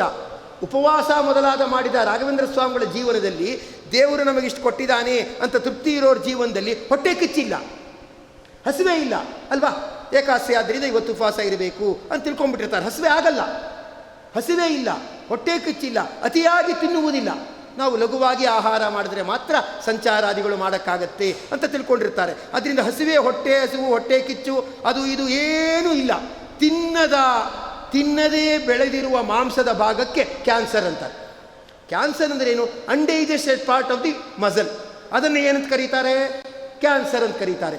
ಅವರು ತಮ್ಮ ಪುಣ್ಯದ ಬಲದಿಂದ ಎಲ್ಲವನ್ನೂ ಜೀರ್ಣಿಸಿಕೊಳ್ಳುವವರು, ಅವರಿಗೆ ಅದು ಅನ್ಡೈಜೆಸ್ಟಬಲ್ ಥಿಂಗ್ ಅಂತ ಇಲ್ಲವೇ ಇಲ್ಲ. ಅದರಿಂದ ಯಾರು ರಾಘವೇಂದ್ರ ಸ್ವಾಮಿಗಳ ತೀರ್ಥವನ್ನು ಕುಡಿಯುತ್ತಾರೋ ತಸ್ಯ ಕುಕ್ಷಿಗತಾಹ ದೋಷಾಹ ಸರ್ವೇ ನಶ್ಯಂತಿ, ಹೊಟ್ಟೆಯಲ್ಲಿರುವ ಎಲ್ಲ ದೋಷಗಳು ಕೂಡ ಏನಾಗುತ್ತದೆ? ನಾಶ ಆಗುತ್ತದೆ ಅಂತ ಹೇಳಿದ್ದಾರೆ. ಅಂದರೆ ಅವರಲ್ಲಿ ಅಷ್ಟು ಪಾಸಿಟಿವ್ ಫೋರ್ಸಸ್ ಇದೆ ರಾಘವೇಂದ್ರ ಸ್ವಾಮಿಗಳು ಮೊದಲಾದವರಲ್ಲಿ. ಅದರಿಂದ ಅವರು ಹೆಸರು ಹೇಳಿದ್ರೆ ಸಾಕು ಅಂತೆಲ್ಲ ಹೇಳ್ತಾರೆ. ಅವರು ಎಲ್ಲ ತೀರ್ಥಯಾತ್ರೆಗಳನ್ನು ಮಾಡಿಕೊಂಡು ಬಂದದ್ರಿಂದ ಅವರ ಸನ್ನಿಧಿಯಲ್ಲಿ ಅನೇಕ ತೀರ್ಥಯಾತ್ರೆಗಳ ಪುಣ್ಯ ಅದು ಶೇಖರಿಸಲ್ಪಟ್ಟಿದೆ. ಆದ್ದರಿಂದ ಏನು ಮಾಡ್ತಾರೆ ಅಂದರೆ ಅದನ್ನು ಅವರು ನಮಗೆ ಕೊಡ್ತಾ ಇರ್ತಕ್ಕಂಥವರಾಗ್ತಾರೆ. ಅದಕ್ಕೆ ಆ ಶ್ರೀಪಾದರಾಜರು, ವ್ಯಾಸರಾಜರು ಮೊದಲಾದವರು ವೃಂದಾವನ ಏನಿದೆ, ವೃಂದಾವನದ ದರ್ಶನವನ್ನು ಮಾಡಬೇಕು ಅಂತ ಜ್ಞಾನಿಗಳು ಹೇಳ್ತಾರೆ. 4 ಧರ್ಮಗಳಾಯಿತು. 5ನೇ ಧರ್ಮ ಭಗವಂತ ಹೇಳೋದು ಕಪಿಲ ಗೀತೆಯಲ್ಲಿ ತನ್ನ ತಾಯಿಗೆ ಹೇಳ್ತಾನೆ, ಅಮ್ಮ ಯಾವುದಾದ್ರೂ ತೀರ್ಥಯಾತ್ರೆಗೆ ಹೋಗಬೇಕು ಅಂತಿಲ್ಲ ಅಂತ ಹಿಂದೆ ಬಂದದ್ದು. ಈಗ ಹೇಳ್ತಾನೆ ಯಾವುದಾದ್ರೂ ತೀರ್ಥಯಾತ್ರೆಗೆ ಹೋಗಬೇಕು, ಹೋದರೆ ತುಂಬ ಪುಣ್ಯ ಬರುತ್ತೆ ಅಂತ ತಾಯಿಗೆ ಹೇಳ್ತಾನೆ. ವಿವಿಕ್ತ ಕ್ಷೇಮ ಸೇವನಂ, ಏಕಾಂಗಿಯಾಗಿರ್ತಕ್ಕಂಥ ಒಳ್ಳೆಯ ಸ್ಥಳ ಏನಿದೆ ಆ ಒಳ್ಳೆಯ ಸ್ಥಳಕ್ಕೆ ಹೋಗಬೇಕು ಅಂತಾನೆ. ಅದೇನಾಗಿರುತ್ತೆ, ಮನುಷ್ಯ ಒಂದೇ ಸ್ಥಳದಲ್ಲಿ ಇರ್ತಾನೆ, ಒಂದೇ ಸ್ಥಳದಲ್ಲಿ ಇದ್ಬಿಟ್ರೆ ಅದೇ ಮಣ್ಣಿನ ವ್ಯಾಮೋಹಕ್ಕೆ ಒಳಗಾಗ್ಬಿಟ್ಟಿರ್ತಾನೆ, ಅದೇ ಜನರನ್ನು ನೋಡ್ತಾ ಇರ್ತಾನೆ, ಅದೇ ಮಣ್ಣಿನ ವ್ಯಾಮೋಹಕ್ಕೆ ಒಳಗಾಗಿ ಅಲ್ಲೇ ಇದ್ಬಿಟ್ಟಿರ್ತಾನಲ್ಲ, ಅವನ ಬುದ್ಧಿ ಜಡ್ಡುಗಟ್ಟಿಬಿಟ್ಟಿರುತ್ತೆ. ಸ್ವಲ್ಪ ಡಾಕ್ಟ್ರೇ ಹೇಳ್ತಾರೆ, ಸ್ವಲ್ಪ ಈ ಪೇಷಂಟ್ನು, ಈ ಕ್ಯಾನ್ಸರ್ ಪೇಷಂಟು ಅವರು ಇವ್ರುಗಳನ್ನೆಲ್ಲ ಹೇಳ್ತಾರೆ, ಸ್ವಲ್ಪ ಪ್ಲೇಸ್ ಚೇಂಜ್ ಮಾಡಿದ್ರೆ ಒಳ್ಳೆಯದು. 1-2 ತಿಂಗಳು ಎಲ್ಲಾದರೂ ನಾರ್ತ್ ಇಂಡಿಯಾನ ಯಾವುದಾದ್ರು ಅನ್ನೋನ್ ಪ್ಲೇಸಸ್ಗೆ ನೀವು ಟೂರ್ ಕರ್ಕೊಂಡು ಹೋಗಿ, ಅದರಿಂದ ಫ್ರೆಶ್ ಎನ್ವಿರಾನ್ಮೆಂಟ್ ಇದ್ದರೆ ಸ್ವಲ್ಪ ಫ್ರೆಶ್ ಥಾಟ್ಸ್ ಬರುತ್ತೆ. ಆಗ ಇವರಿಗೆ ಏನು ನರ್ವಸ್ ವೀಕ್ನೆಸ್ಸೋ ಮೆಂಟಲ್ ರಿಟಾರ್ಟೆಡ್ ಏನಾಗಿರ್ತಾರೋ ಅದೆಲ್ಲ ಸರಿ ಆಗ್ತಾರೆ, ಮನಸ್ಸು ಪ್ರಶಸ್ತ ಆಗತ್ತೆ ಅಂತ ಹೇಳ್ತಾರೆ. ನಾವೇ ಹೇಳ್ತೀವಿ ಹುಡುಗರುಗಳಿಗೆ ಪಾಠ ಎಲ್ಲ ಹೇಳಬೇಕಾದ್ರೆ ಬೇರೆ ಬೇರೆ ಟೀಚರ್ಸ್ನ ಕರೆಸ್ತೀವಿ. ಯಾಕೆ ಅಂದರೆ ಅದೇ ಟೀಚರ್ ಮುಖ ನೋಡಿ ಬೇಜಾರು ಬಂದುಬಿಟ್ಟಿರುತ್ತೆ, ಸ್ವಲ್ಪ ಮುಖ ಬದಲಾವಣೆ ಆದರೂ ಸ್ವಲ್ಪ ಉತ್ಸಾಹ ಬರುತ್ತೆ ಅಂತ ಹೇಳ್ತೀವಿ. ಭಗವಂತ ಹೇಳೋದು ಅದೇ ಸ್ಥಳದಲ್ಲಿ ಇದ್ದುಬಿಟ್ರೆ ಆ ಮುಖ ಜಡ್ಡುಗಟ್ಟದಾಗಿರುತ್ತೆ. ಅದಕ್ಕೆ ಯಾವುದಾದ್ರೂ ಪಾಸಿಟಿವ್ ಫೋರ್ಸಸ್ ಇರೋ ಜಾಗ ಏನಿದೆ ಅದಕ್ಕೆ ಹೋಗಬೇಕು. 3 ದಿವಸನೋ 5 ದಿವಸನೋ 1 ವಾರನೋ ಅಲ್ಲಿರಬೇಕು. ಇದ್ದರೆ ಅದೆಲ್ಲ ಆ ವಾತಾವರಣದ ಪ್ರಭಾವಕ್ಕೆ ಒಳಗಾಗಿ ಅವನ ಮನಸ್ಸು ಪ್ರಶಸ್ತ ಆಗುತ್ತೆ. ಆಗ ಹೊಟ್ಟೆ ಕಿಚ್ಚು ಮೊದಲಾದವುಗಳೆಲ್ಲ ಆ ಕ್ಷಣದಲ್ಲಿ ಇರಲ್ಲ, ಅಷ್ಟಾದರೂ ಸಾಕು. ಆಮೇಲೆ ಮುಂದೆ ಅವನು ಬಂದು ಯಥಾ ಪ್ರಕಾರ ಕ್ರಿಯೆಗೆ ತೊಡಗಿದ್ರೂ ಕೂಡ ಅವನ ದೇಹ ಅನ್ನೋದು ಆರೋಗ್ಯವಾಗಿರುತ್ತೆ ಅಂದ್ಬಿಟ್ಟು ಅದಕ್ಕಾಗಿ ತೀರ್ಥಕ್ಷೇತ್ರ ಯಾತ್ರೆ ಮಾಡಬೇಕು ಅಂತ ಹೇಳ್ತಾರೆ. ಅದು 2 ಡಾಕ್ಟ್ರು ಕೊಡೋದು. ಟಾನಿಕ್ ಬೇರೆ, ಟ್ಯಾಬ್ಲೆಟ್ ಬೇರೆ. ಟ್ಯಾಬ್ಲೆಟ್ ಅಂದರೆ ಸಾಲಿಡ್ ಆಗಿರೋದಕ್ಕೆ ಟ್ಯಾಬ್ಲೆಟ್ ಅಂತಾರೆ, ಲಿಕ್ವಿಡ್ ಆಗಿರೋದಕ್ಕೆ ಟಾನಿಕ್ ಅಥವಾ ಮೆಡಿಸಿನ್ ಸಿರಪ್ ಅಂತಾರೆ. ತೀರ್ಥ ಲಿಕ್ವಿಡ್ ಫಾರಮ್ಮಲ್ಲಿದ್ದರೆ ತೀರ್ಥ, ಸಾಲಿಡ್ ಫಾರಮ್ಮಲ್ಲಿದ್ದರೆ ಕ್ಷೇತ್ರ. ನೋಡಿ, 2 ಒಟ್ಟಿಗೆ. ಈಗ ಡಾಕ್ಟ್ರ್ ಏನೋ ಬರ್ಕೊಟ್ಟಿದ್ದಾರೆ ಅಂದರೆ ಟ್ಯಾಬ್ಲೆಟ್ಟು ಇರ್ಬೋದು, ಸಿರಪ್ಪು ಇರ್ಬೋದು, 2 ಒಟ್ಟಿಗೆ. ತೀರ್ಥ ಕ್ಷೇತ್ರ. ತೀರ್ಥ ಅಂದರೆ ನೀರಿನ ಭಾಗಕ್ಕೆ ತೀರ್ಥ ಅಂತಾರೆ. ನೀವು ಯಾವುದೇ ಹೋಗಿ, ಪಂಡ್ರಾಪುರಕ್ಕೆ ಹೋಗಿ, ಶ್ರೀರಂಗಕ್ಕೆ ಹೋಗಿ, ತಿರುಪತಿಗೆ ಹೋಗಿ, ಅಥವಾ ಯಾವುದೇ ಒಂದು ಪುಣ್ಯಕ್ಷೇತ್ರಕ್ಕೆ ಹೋಗಿ, ಹರಿಯುವ ನದಿಯ ಭಾಗ ಉಂಟಲ್ಲ ಅದು ತೀರ್ಥ. ದೇವಸ್ಥಾನ ಮೊದಲಾದ ಕಟ್ಟಡಗಳ ಭಾಗ ಉಂಟಲ್ಲ, ಕಲ್ಲಿನ ಬಂಡೆ ಮೊದಲಾದ ಭಾಗ ಉಂಟಲ್ಲ ಅದು ಕ್ಷೇತ್ರ. 2 ಇರಬೇಕು. ಸಿರಪ್ಪು ಇರಬೇಕು, ಟ್ಯಾಬ್ಲೆಟ್ಟು ಇರಬೇಕು. ಟ್ಯಾಬ್ಲೆಟ್ ಕುಡಿಯೋಕ್ಕಾಗಲ್ಲ ಮಗುಗೆ ಅಂದರೆ ಬೇಕಾದ್ರೆ ಅದನ್ನು ಪುಡಿ ಮಾಡಿಬಿಟ್ಟು ಮಗುಗೆ ಕೊಡ್ಬೋದು, ಆದರೆ 2 ಇರಬೇಕು. ತೀರ್ಥಕ್ಷೇತ್ರ. ತೀರ್ಥಕ್ಷೇತ್ರ ಅಂದರೆ ಏನಂತ ಅರ್ಥ? ಲಿಕ್ವಿಡ್ ಆ್ಯಂಡ್ ಸಾಲಿಡ್ ಅಂತ. ದ್ರವ ಮತ್ತು ಘನ ಇದು 2 ಫಾರಮ್ಮಲ್ಲಿರಬೇಕು. ಕೆಲವರಿಗೆ ಅದರ್ಜೆ ಯಾವನೊಬ್ಬ ಇರ್ತಾನೆ, ಅವನಿಗೆ ಗಂಟಲು ನೋವಿರುತ್ತೆ, ಟ್ಯಾಬ್ಲೆಟ್ ತೊಗೊಳಕ್ಕಾಗಲ್ಲ, ಲಿಕ್ವಿಡಲ್ಲಿ ಕೊಟ್ಟರಾಯ್ತು. ಅದು 2 ಇರಬೇಕು, ಲಿಕ್ವಿಡ್ಡು ಇರಬೇಕು, ಇದು ಸಾಲಿಡ್ಡು ಇರಬೇಕು. ತೀರ್ಥಕ್ಷೇತ್ರ ಅಂದರೆ ಹರಿಯುವ ನದಿ ನೀರು ಮೊದಲಾದವುಗಳನ್ನು ತೀರ್ಥ ಅಂತ ಕರೀತಾರೆ. ಭಗವಂತನ ಪ್ರತಿಮೆ, ದೇವಸ್ಥಾನ, ಕಲ್ಲು ಬಂಡೆ ಇವುಗಳೆಲ್ಲ ಕ್ಷೇತ್ರ ಅಂತ ಅನ್ನಿಸ್ಕೊಳ್ಳುತ್ತೆ. ಕ್ಷೇತ್ರ ಅನ್ನೋ ಶಬ್ದಕ್ಕೆ ಏನು ಅರ್ಥ ಗೊತ್ತಾ? ಕ್ಷೇತ್ರ ಅಂದರೆ ಒಂದು ಭೂಮಿ ಅಂತ ಅರ್ಥ. ಇನ್ನೊಂದು ಅರ್ಥ ಏನಂದರೆ ಗಾಯಗೊಂಡವರನ್ನು ರಕ್ಷಿಸುವುದು. ಏನು ಗಾಯಗೊಂಡಿರ್ತಾರೆ ಅಂದರೆ ಏನೋ ತುಂಬ ನೋವಾಗಿ ಅದಾಗಿ ಇದಾಗಿ ನೊಂದು ಈ ಶರೀರನೇ ಬೇಡ ಅಂತೇನು ಅಂದ್ಕೊಂಡಿರ್ತಾರೆ, ಅವರನ್ನು ಅಂದರೆ ರಕ್ಷಿಸುವುದರಿಂದ ಅದನ್ನು ಕ್ಷೇತ್ರ ಅಂತ ಕರೀತಾರೆ. ಎಷ್ಟೋ ಸಂದರ್ಭದಲ್ಲಿ ಪ್ರಾಣ ಕಳ್ಕೊಂಡ್ಬಿಡ್ಬೇಕು ಅಂತ ಹೊರಟೋಗಿರ್ತಾರೆ. ಈ ಸಂಸಾರ ಎಲ್ಲ ಬೇಡ, ಒಂದು ರಗಳೆ ಅಲ್ಲ 100 ರಗಳೆ, ರೈಲಡಿಯಲ್ಲಿ ತಲೆ ಕೊಟ್ಬಿಟ್ರೆ ನೆಮ್ಮದಿ ಅಂತ ಅಂದ್ಕೊಂಡು ಹೋಗಿರ್ತಾರೆ. ಕಡೆಗೆ ಕಾಶಿ ಕ್ಷೇತ್ರಕ್ಕೆ ಹೋಗೋಣ ಅಂತ ಕಾಶಿ ಕ್ಷೇತ್ರದಲ್ಲಿ ಹೊಟ್ಟೋಗ್ಬಿಟ್ಟಿರ್ತಾರೆ. ಅಲ್ಲೇ ಹಾಯಾಗಿದ್ಬಿಡ್ತಾರೆ. 2 ತಿಂಗಳು 3 ತಿಂಗಳು ಅಲ್ಲೇ ಹಾಯಾಗಿದ್ಬಿಡ್ತಾರೆ. ಯಾಕಂದರೆ ಮನಸ್ಸಿಗೆ ಗಾಯ ಇರುತ್ತಲ್ಲ, ಅದು ಬೇರೆ ಬೇರೆ ವ್ಯಕ್ತಿಗಳನ್ನು ನೋಡಿದಾಗ ಪರಿಹಾರ ಆಗಿಬಿಡುತ್ತೆ. ಇಲ್ಲೇ ಇದ್ಬಿಡೋಣಪ್ಪ ವಿಶ್ವೇಶ್ವರ ವಿಶ್ವನಾಥ ನಿನ್ನ ಸನ್ನಿಧಿಲಿ ಅಂತ ಅಲ್ಲೇ ಇದ್ಬಿಡ್ತಾರೆ. ಎಷ್ಟೋ 5-6 ವರ್ಷ ಆದಮೇಲೆ ಹುಡುಕಿದಾಗ ಅವ್ರು ಸಿಗ್ತಾರೆ. ಎಲ್ಲಿದೆ ಅಂದರೆ ಇಲ್ಲೇ ಇದ್ದೀನಿ 5-6 ವರ್ಷದಿಂದ, ಅದೆಲ್ಲ ಊರೆಲ್ಲ ಬಿಟ್ಟು ಬಂದುಬಿಟ್ಟೆ, ನಂದು ಒಂದು ಜೀವನಾನ ಅಂತ ಹೇಳ್ಕೊ ಅಲ್ಲಿ ನೆಮ್ಮದಿ ಸಿಗುತ್ತೆ ನೋಡಿ. ತೀರ್ಥಕ್ಷೇತ್ರ ಅಂದರೆ ನದಿ ಮತ್ತು ದೇವಸ್ಥಾನದ ಭಾಗಗಳು ಅದೆಲ್ಲ ಸೇರಿ ಎಲ್ಲಿ ಒಂದು ಒಳ್ಳೆ ತರಂಗಗಳು ಬರ್ತಾ ಇರುತ್ತೋ ಆ ಭಾಗವನ್ನು ಏನಂತ ಕರೀತಾರೆ? ತೀರ್ಥಕ್ಷೇತ್ರ ಅಂತ ಕರೀತಾರೆ. ಒಬ್ಬ ರಾಜ ಇದ್ದ, ನಿಜವಾಗಿ ನಡೆದ ಘಟನೆ. ಒಬ್ಬ ರಾಜ ಇದ್ದ. ಆ ರಾಜರುಗಳು ಮೊದಲಾದವರು ಜ್ಯೋತಿಷಿನ ಇಟ್ಕೊಂಡಿರ್ತಾರೆ. ಈ ದೊಡ್ಡ ದೊಡ್ಡ ಎಂಪ್ಲಾಯರ್ಗಳು, ದೊಡ್ಡ ದೊಡ್ಡ ಫೌಂಡರ್ಸ್ಗಳು ಅವರೆಲ್ಲ ಕನ್ಸಲ್ಟೆಂಟ್ ಡಾಕ್ಟರ್ಸ್ ಅಂತ ಇಟ್ಕೊಂಡಿರ್ತಾರೆ. ಅಂದರೆ ಯಾವಾಗ ಬಾಡಿಲಿ ವೇರಿಯೇಷನ್ಸ್ ಆಗ್ತಾ ಇರುತ್ತೆ, ಎಷ್ಟು ಹೆಚ್ಚಿಗೆ ಇರಬೇಕು, ಹೇಗಿರಬೇಕು ಅಂತ ಹೇಳೋಕ್ಕೋಸ್ಕರ ಪರ್ಮನೆಂಟಾಗಿ ಒಂದು ಡಾಕ್ಟ್ರನ್ನ ಕನ್ಸಲ್ಟೆಂಟಾಗಿ ಇಟ್ಕೊಂಡ್ಬಿಟ್ಟಿರ್ತಾರೆ. ಫ್ಯಾಮಿಲಿ ಡಾಕ್ಟ್ರು ಅಂತ ಒಂದು ಇಟ್ಕೊಂಡಿರ್ತಾರೆ, ಪರ್ಸನಲ್ ಆಗಿ ಒಂದು ಸದಾ ಇರಲಿ ಅಂತ ಜೊತೆಗೆ ಇಟ್ಕೊಂಡಿರ್ತಕ್ಕಂಥವ್ರಾಗಿರ್ತಾರೆ. ಅದು ರಾಜರಿಗೆ ಎಲ್ಲ ಕಡೆಯಿಂದ ಆಪತ್ತು ಬರುತ್ತೆ, ಯಾವಾಗ ಆಪತ್ತು ಬರುತ್ತೆ ಅಂತ ಗೊತ್ತಾಗಲ್ಲ. ಅದಕ್ಕೊಬ್ಬ ಜ್ಯೋತಿಷಿನ ಇಟ್ಕೊಂಡ್ಬಿಟ್ಟಿರ್ತಾರೆ. ಯಾವ ಗ್ರಾಚಾರ ಇದೆ, ಏನಿದೆ, ಯಾವ ಕಾಲ ಕೆಟ್ಟದ್ದು, ಎಷ್ಟು ಹುಷಾರಾಗಿರ್ಬೇಕು, ಜ್ಯೋತಿಷಿನ ಇಟ್ಕೊಂಡ್ಬಿಟ್ಟಿರ್ತಾರೆ. ಅವ್ರು ಸಲಹೆ ಕೊಡ್ತಿರ್ತಾರೆ, ಆ ಪ್ರಕಾರ ಇವ್ರು ನಡ್ಕೊಂಡು ಹೋಗ್ತಾ ಇರ್ತಾರೆ. ಒಬ್ಬ ಜ್ಯೋತಿಷಿ ಹೇಳಿಬಿಟ್ಟ, ಸ್ವಾಮಿ ನಿಮಗೆ ಸರ್ಪಯೋಗ ಅಂತ ಇದೆ, ಹಾವು ಕಚ್ಚಿ ಸಾಯ್ತೀರಾ ಅಂತ ಹೇಳಿಬಿಟ್ಟ. ಅದು ಹೇಳೋದು ಕಷ್ಟ. 5-6 ಸತಿ ವಿಮರ್ಶೆ ಮಾಡಿ ಮಾಡಿ ನನ್ನನ್ನು ಇವರು ನಂಬಿದ್ದಾರೆ, ಈ ಯಜಮಾನರಿಗೆ ತೊಂದರೆ ಆಗಬಾರ್ದು, ಯಾಕಂದರೆ ಎಷ್ಟು ವರ್ಷದಿಂದ ತಲೆಮಾರುಗಳಿಂದ ನಂಬ್ಕೊಂಡು ಬಂದಿರ್ತಾರೆ ಅಂತ 10-6 ಸತಿ ನೋಡ್ಕೊಂಡು ಹೇಳ್ತಾರೆ, ಸ್ವಾಮಿ ನಿಮಗೆ ಸರ್ಪಯೋಗ ಅಂತಿದೆ, ಹಾವು ಕಚ್ಚಿ ಸಾಯುತ್ತೀರಾ ಅಂತ ಹೇಳಿಬಿಟ್ಟ. ಹೇಳಿದಾಗ ಪಾಪ ರಾಜನ್ ಗಾಬರಿ ಆಯಿತು. ಹೌದಾ, ಸರ್ಪ ಕಚ್ಚಿ ಸಾಯೋ ಯೋಗ ಇದೆಯಾ? ಅದನ್ನು ದುರ್ಮರಣ ಅಂತ ಕರೀತಾರೆ, ಅದನ್ನು ಅಕಾಲ ಮೃತ್ಯು ಅಂತ ಕರೀತಾರೆ. ಸರಿ, ನಾನೇನು ಮಾಡಬೇಕು ಅಂತ ರಾಜ ಕೇಳ್ದ. ಆ ಜ್ಯೋತಿಷಿ ಏನು ಹೇಳಿಬಿಟ್ಟ ಗೊತ್ತಾ? ಸ್ವಾಮಿ ಅಕಾಲ ಮೃತ್ಯು ಅಂತ ನಿಮಗೆ ಈ ಕ್ಷೇತ್ರದಲ್ಲಿ ಅಕಾಲ ಮೃತ್ಯು ಅಂತಿದೆ, ನೀವೊಂದು ಕೆಲಸ ಮಾಡಿಬಿಡಿ, ತೀರ್ಥಯಾತ್ರೆ ಮಾಡಿಬಿಡಿ. ಇಲ್ಲಿದ್ದರೆ ಅಕಾಲ ಮೃತ್ಯು ಅಂತಿದೆ, ನೀವು ಈ ಸ್ಥಳ ಬಿಟ್ಬಿಡಿ. ಈ ಸ್ಥಳ ಬಿಟ್ಬಿಟ್ಟು ಬೇರೆ ಸ್ಥಳಕ್ಕೆ ಹೋದರೆ ಏನಾಯಿತು ಏನಾಯಿತು ಎಲ್ಲ ಕೇಳ್ತಾರೆ. ತೀರ್ಥಯಾತ್ರೆ ಅಂತ ಹೊಟ್ಟೋಗಿ, 1 ತಿಂಗಳು ತೀರ್ಥಯಾತ್ರೆ ಅಂತ ಹೊಟ್ಟೋಗಿ. ಆ ತೀರ್ಥಯಾತ್ರೆ ಅಂತ ಹೊಟ್ಟೋದ್ರೆ ಆಗ ನಿಮಗೆ ಅಕಾಲ ಮೃತ್ಯು ಪರಿಹಾರ ಆಗತ್ತೆ ಅಂದ್ಬಿಟ್ಟ. ವ್ಯಕ್ತಿಗಳಾದರೆ ಹೆಗಲಿಗೇನೋ ಜೋಗಳಿಗೆ ಹಾಕ್ಕೊಂಡ್ಬಿಟ್ಟು ಎಲ್ಲಿಗೆ ಬೇಕಾದ್ರೆ ತಿರ್ಗೋಗ್ಬೋದು. ರಾಜರು ಅಂದರೆ ಹಾಗಲ್ಲ, ಅವ್ರನ್ನ ನೋಡ್ಕೊಂಡಿರ್ತಾರೆ, ಮಂತ್ರಿಗಳಿರ್ತಾರೆ, ಮಹಾಮಂತ್ರಿಗಳಿರ್ತಾರೆ, ಅವ್ರ ಜೊತೆ ಇನ್ನೊಬ್ರು ಇರ್ತಾರೆ, ಅವರ ಕುಟುಂಬದವ್ರು ಇರ್ತಾರೆ. ಮಿನಿಮಮ್ ಅಂದರೆ 30 ಜನ ಇರ್ತಾರೆ ಜೊತೆಗೆ. ಸರಿ, ಅವರು ಕೂಡ ನಾವು ಬರ್ತೇವೆ, ಉಳಿದವರು ರಾಜ್ಯಭಾರ ನೋಡಿಕೊಳ್ಳಿ, ನಾವು 1 ತಿಂಗಳು ಹೋಗ್ಬಿಟ್ಟು ಬರೋಣ ತೀರ್ಥಯಾತ್ರೆಗೆ ಅಂತ ಜ್ಯೋತಿಷಿಯ ಮಾತು ಏನಿದೆ, ಆ ಜ್ಯೋತಿಷಿಯ ಮಾತಲ್ಲಿ ಅಪಾರವಾದ ನಂಬಿಕೆ ಇತ್ತು. ಸರಿ, 1 ತಿಂಗಳು ತೀರ್ಥಯಾತ್ರೆ ಅಂತ ಹೋಗ್ಬಿಟ್ಟು ಬಂದ.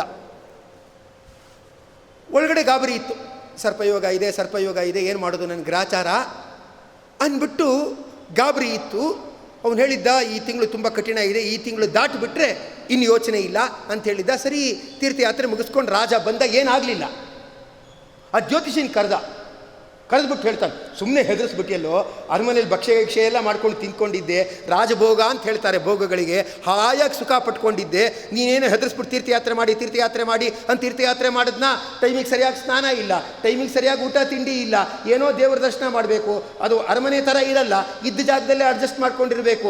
ಒಂಥರ 1 ತಿಂಗಳು ಒದ್ದಾಟ ಆದಾಗ ಆಗೋಯ್ತು. ಅರಮನೆಯಲ್ಲೇ ಇದ್ದರೆ ಹಾಯಾಗಿರ್ತಾ ಇದ್ದೆ, ನೀ ತೀರ್ಥಯಾತ್ರೆ ಮಾಡಿಸ್ಬಿಟ್ಟಿಯಲ್ಲ, ನನ್ನ ಒಂಥರ ಒದ್ದಾಡಿಸ್ಬಿಟ್ಟಿಯಲ್ಲ ಅಂದ. ಆ ಜ್ಯೋತಿಷಿ ಹೇಳ್ದ, ನಾನು ಹೇಳಿದ್ದೇನೆ ಅಂದಮೇಲೆ, ಸರ್ಪಯೋಗ ಅಂದಮೇಲೆ ಅವು ಬರಲೇಬೇಕು, ನಿಮಗೆ ಕಚ್ಚಲೇಬೇಕು. ಅದು ಅವ್ರು ಹೇಳಿದ್ರು ಅಂದರೆ ಆ ಥರ ಆಗಲೇಬೇಕು. ಅದ್ಬಿಟ್ಟು ನಾನು ನೋಡ್ತೀನಿ, ಹೇಳಿ ನೀವೆಲ್ಲೆಲ್ಲಿದ್ರಿ ಅಂತೆಲ್ಲ ಕೇಳಿಬಿಟ್ಟು ಹೇಳ್ತಾನೆ, ನಿಮಗೆ ಸರ್ಪಯೋಗ ಇತ್ತು, ಹಾವು ಕಚ್ಚೋದಿತ್ತು, ಹಾವು ಕಚ್ಚಿದೆ. ಆದರೆ ಏನಾಗ್ಬಿಟ್ಟಿದೆ, ಹಾವು ಕಚ್ಚಿದ ದಿವಸ ನೀವು ಗುರುವಾಯೂರಪ್ಪನ ಕ್ಷೇತ್ರದಲ್ಲಿದ್ದಿರಿ. ಆ ಗುರುವಾಯೂರಪ್ಪ ಇದಾನಲ್ಲ, ಅವನು ಕಾಳಿಂಗ ಸರ್ಪದ ಹೆಡೆಯ ಮೇಲೆ ನರ್ತನ ಮಾಡಿದವನು. ಅವನ ಕಾಳಿಂಗ ಮರ್ದನ ಅಂತ ಕರೀತಾರೆ, ಅಂದರೆ ವಿಷವನ್ನು ಮರ್ದನ ಮಾಡಿದವನು ಅಂತ ಕರೀತಾರೆ. ಆದ್ದರಿಂದ ಹಾವು ಕಚ್ಚಿದೆ, ನೀವು ಕಾಳಿಂಗ ಮರ್ದನಾದ ಗುರುವಾಯೂರಪ್ಪನ ನೋಡಿಬಿಟ್ಟಿದ್ದೀರಾ. ಆ ನೋಡಿಬಿಟ್ಟಿದ್ದರಿಂದ ಏನಂತ ಆಯ್ತಂದರೆ, ಅವನು ನನಗೋಸ್ಕರ ನನ್ನ ಭಕ್ತ ಬಂದಿದ್ದಾನೆ. ಕೆಲವರಂತಾರೆ ನಮ್ಮನೆಗೆ ಬಂದವರಿಗೆ ಕೆಟ್ಟದ್ದಾಗಬಾರ್ದಂತಾರೆ, ನಮ್ಮನೆಗೆ ಬಂದವ್ರಿಗೆ ಕೆಟ್ಟದ್ದಾಗಬಾರ್ದಪ್ಪ ಸದ್ಯ ಅಂತ ಬಯಸ್ತಾರೆ.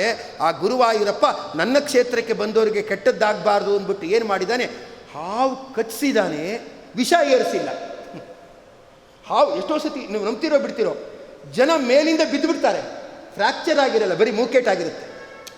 ಬೇಲಿಗೆ ಬಿದ್ದಿರ್ತಾರೆ, ಮೂಕೇಟಾಗಿರುತ್ತೆ, ಫ್ರ್ಯಾಕ್ಚರ್ ಆಗಿರಲ್ಲ. ಅದೇ ಬಚ್ಚಲ ಮನೆಯಲ್ಲಿ ಬಿದ್ದಿರ್ತಾನೆ, ಫ್ರ್ಯಾಕ್ಚರ್ ಆಗಿಬಿಟ್ಟಿರುತ್ತೆ.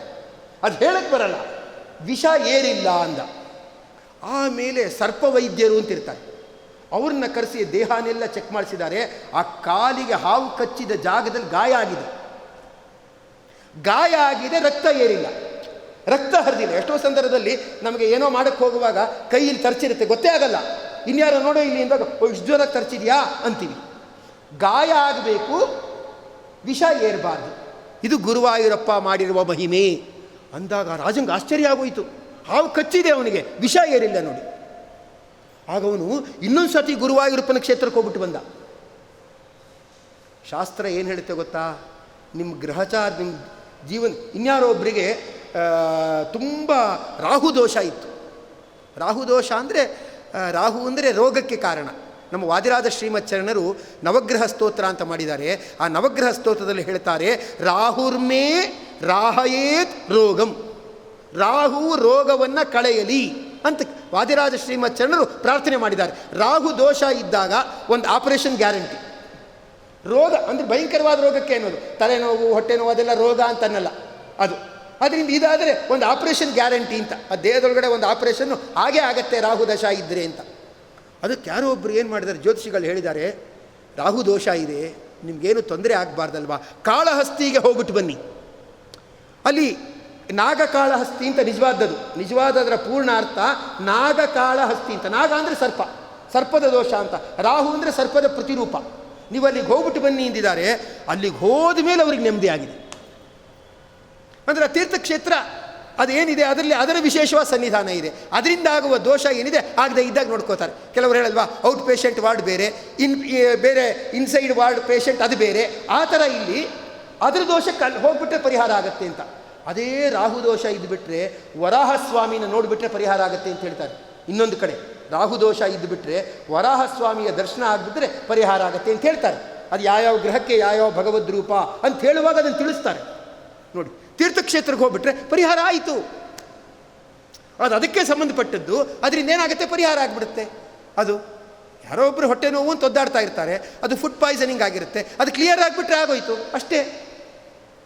ಅದಕ್ಕೆ ತೀರ್ಥ ಪಾಪ ಸಂಕಟಗಳಿಂದ ದಾಟಿಸುವ ಜಾಗ, ಅದಕ್ಕದನ್ನು ಏನಂತಾರೆ, ತೀರ್ಥ ಅಂತಾರೆ. ಕ್ಷೇತ್ರ ಅಂದರೆ ಕಲ್ಲು ಬಂಡೆ ಕಟ್ಟಡ ಅಂತೂ. ತೀರ್ಥಕ್ಷೇತ್ರ ಯಾತ್ರೆ ಮಾಡಿಬಿಟ್ರೆ ರೋಗಗಳು, ಪಾಪಗಳು, ಸಂಕಟಗಳು ಪರಿಹಾರ ಆಗತ್ತೆ, ಅದು ಗ್ಯಾರಂಟಿನೇ.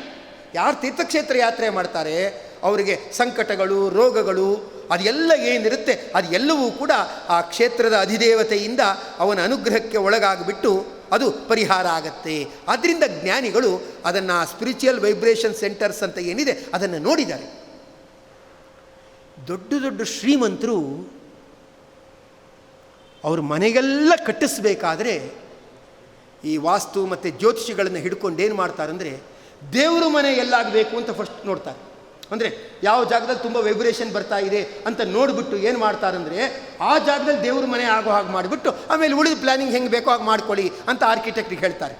ಯಾವ ಜಾಗದಲ್ಲಿ ಹೆಚ್ಚು ವೈಬ್ರೇಷನ್ ಬರುತ್ತೆ ಆ ದೇವ್ರ ಮನೇಲಿ ಮೆಡಿಟೇಷನ್ ನಡೆಯುತ್ತೆ. ಯಾವನೋ ಸ್ಮಶಾನದಲ್ಲಿ ಸೈಡ್ ತೊಗೊಂಡ್ಬಿಟ್ಟಿದ್ರೆ ಕಣ್ಣು ಮುಚ್ಕೊಂಡ್ರೂ ಭೂತ ಪ್ರೇತದ್ದೇ ಡ್ಯಾನ್ಸ್ ಬರ್ತಾ ಇರುತ್ತೆ. ಇನ್ನು ಎದ್ದು ಕೂತ್ರಂತೂ ಟಿ ವಿ ಸೀರಿಯಲಲ್ಲಿ ಅದೇ ಬರೋದು, ಭೂತ ಪ್ರೇತ ಪಿಶಾಚಿಗಳೇ ಅದೇ ಬರೋದು. ಇವನೇ ಒಂದು ದೊಡ್ಡ ಪ್ರೇತ ಆಗಿಬಿಡ್ತಾನೆ, ಪಿಶಾಚಿ ಆಗಿಬಿಡ್ತಾನೆ. ಎಲ್ಲಿ ಸ್ಪಿರಿಚುವಲ್ ವೈಬ್ರೇಷನ್ ಇದೆಯೋ ಅಲ್ಲಿ ಜಪ ಮಾಡಲಿಕ್ಕೆ ಅನುಕೂಲ ಆಗುತ್ತೆ.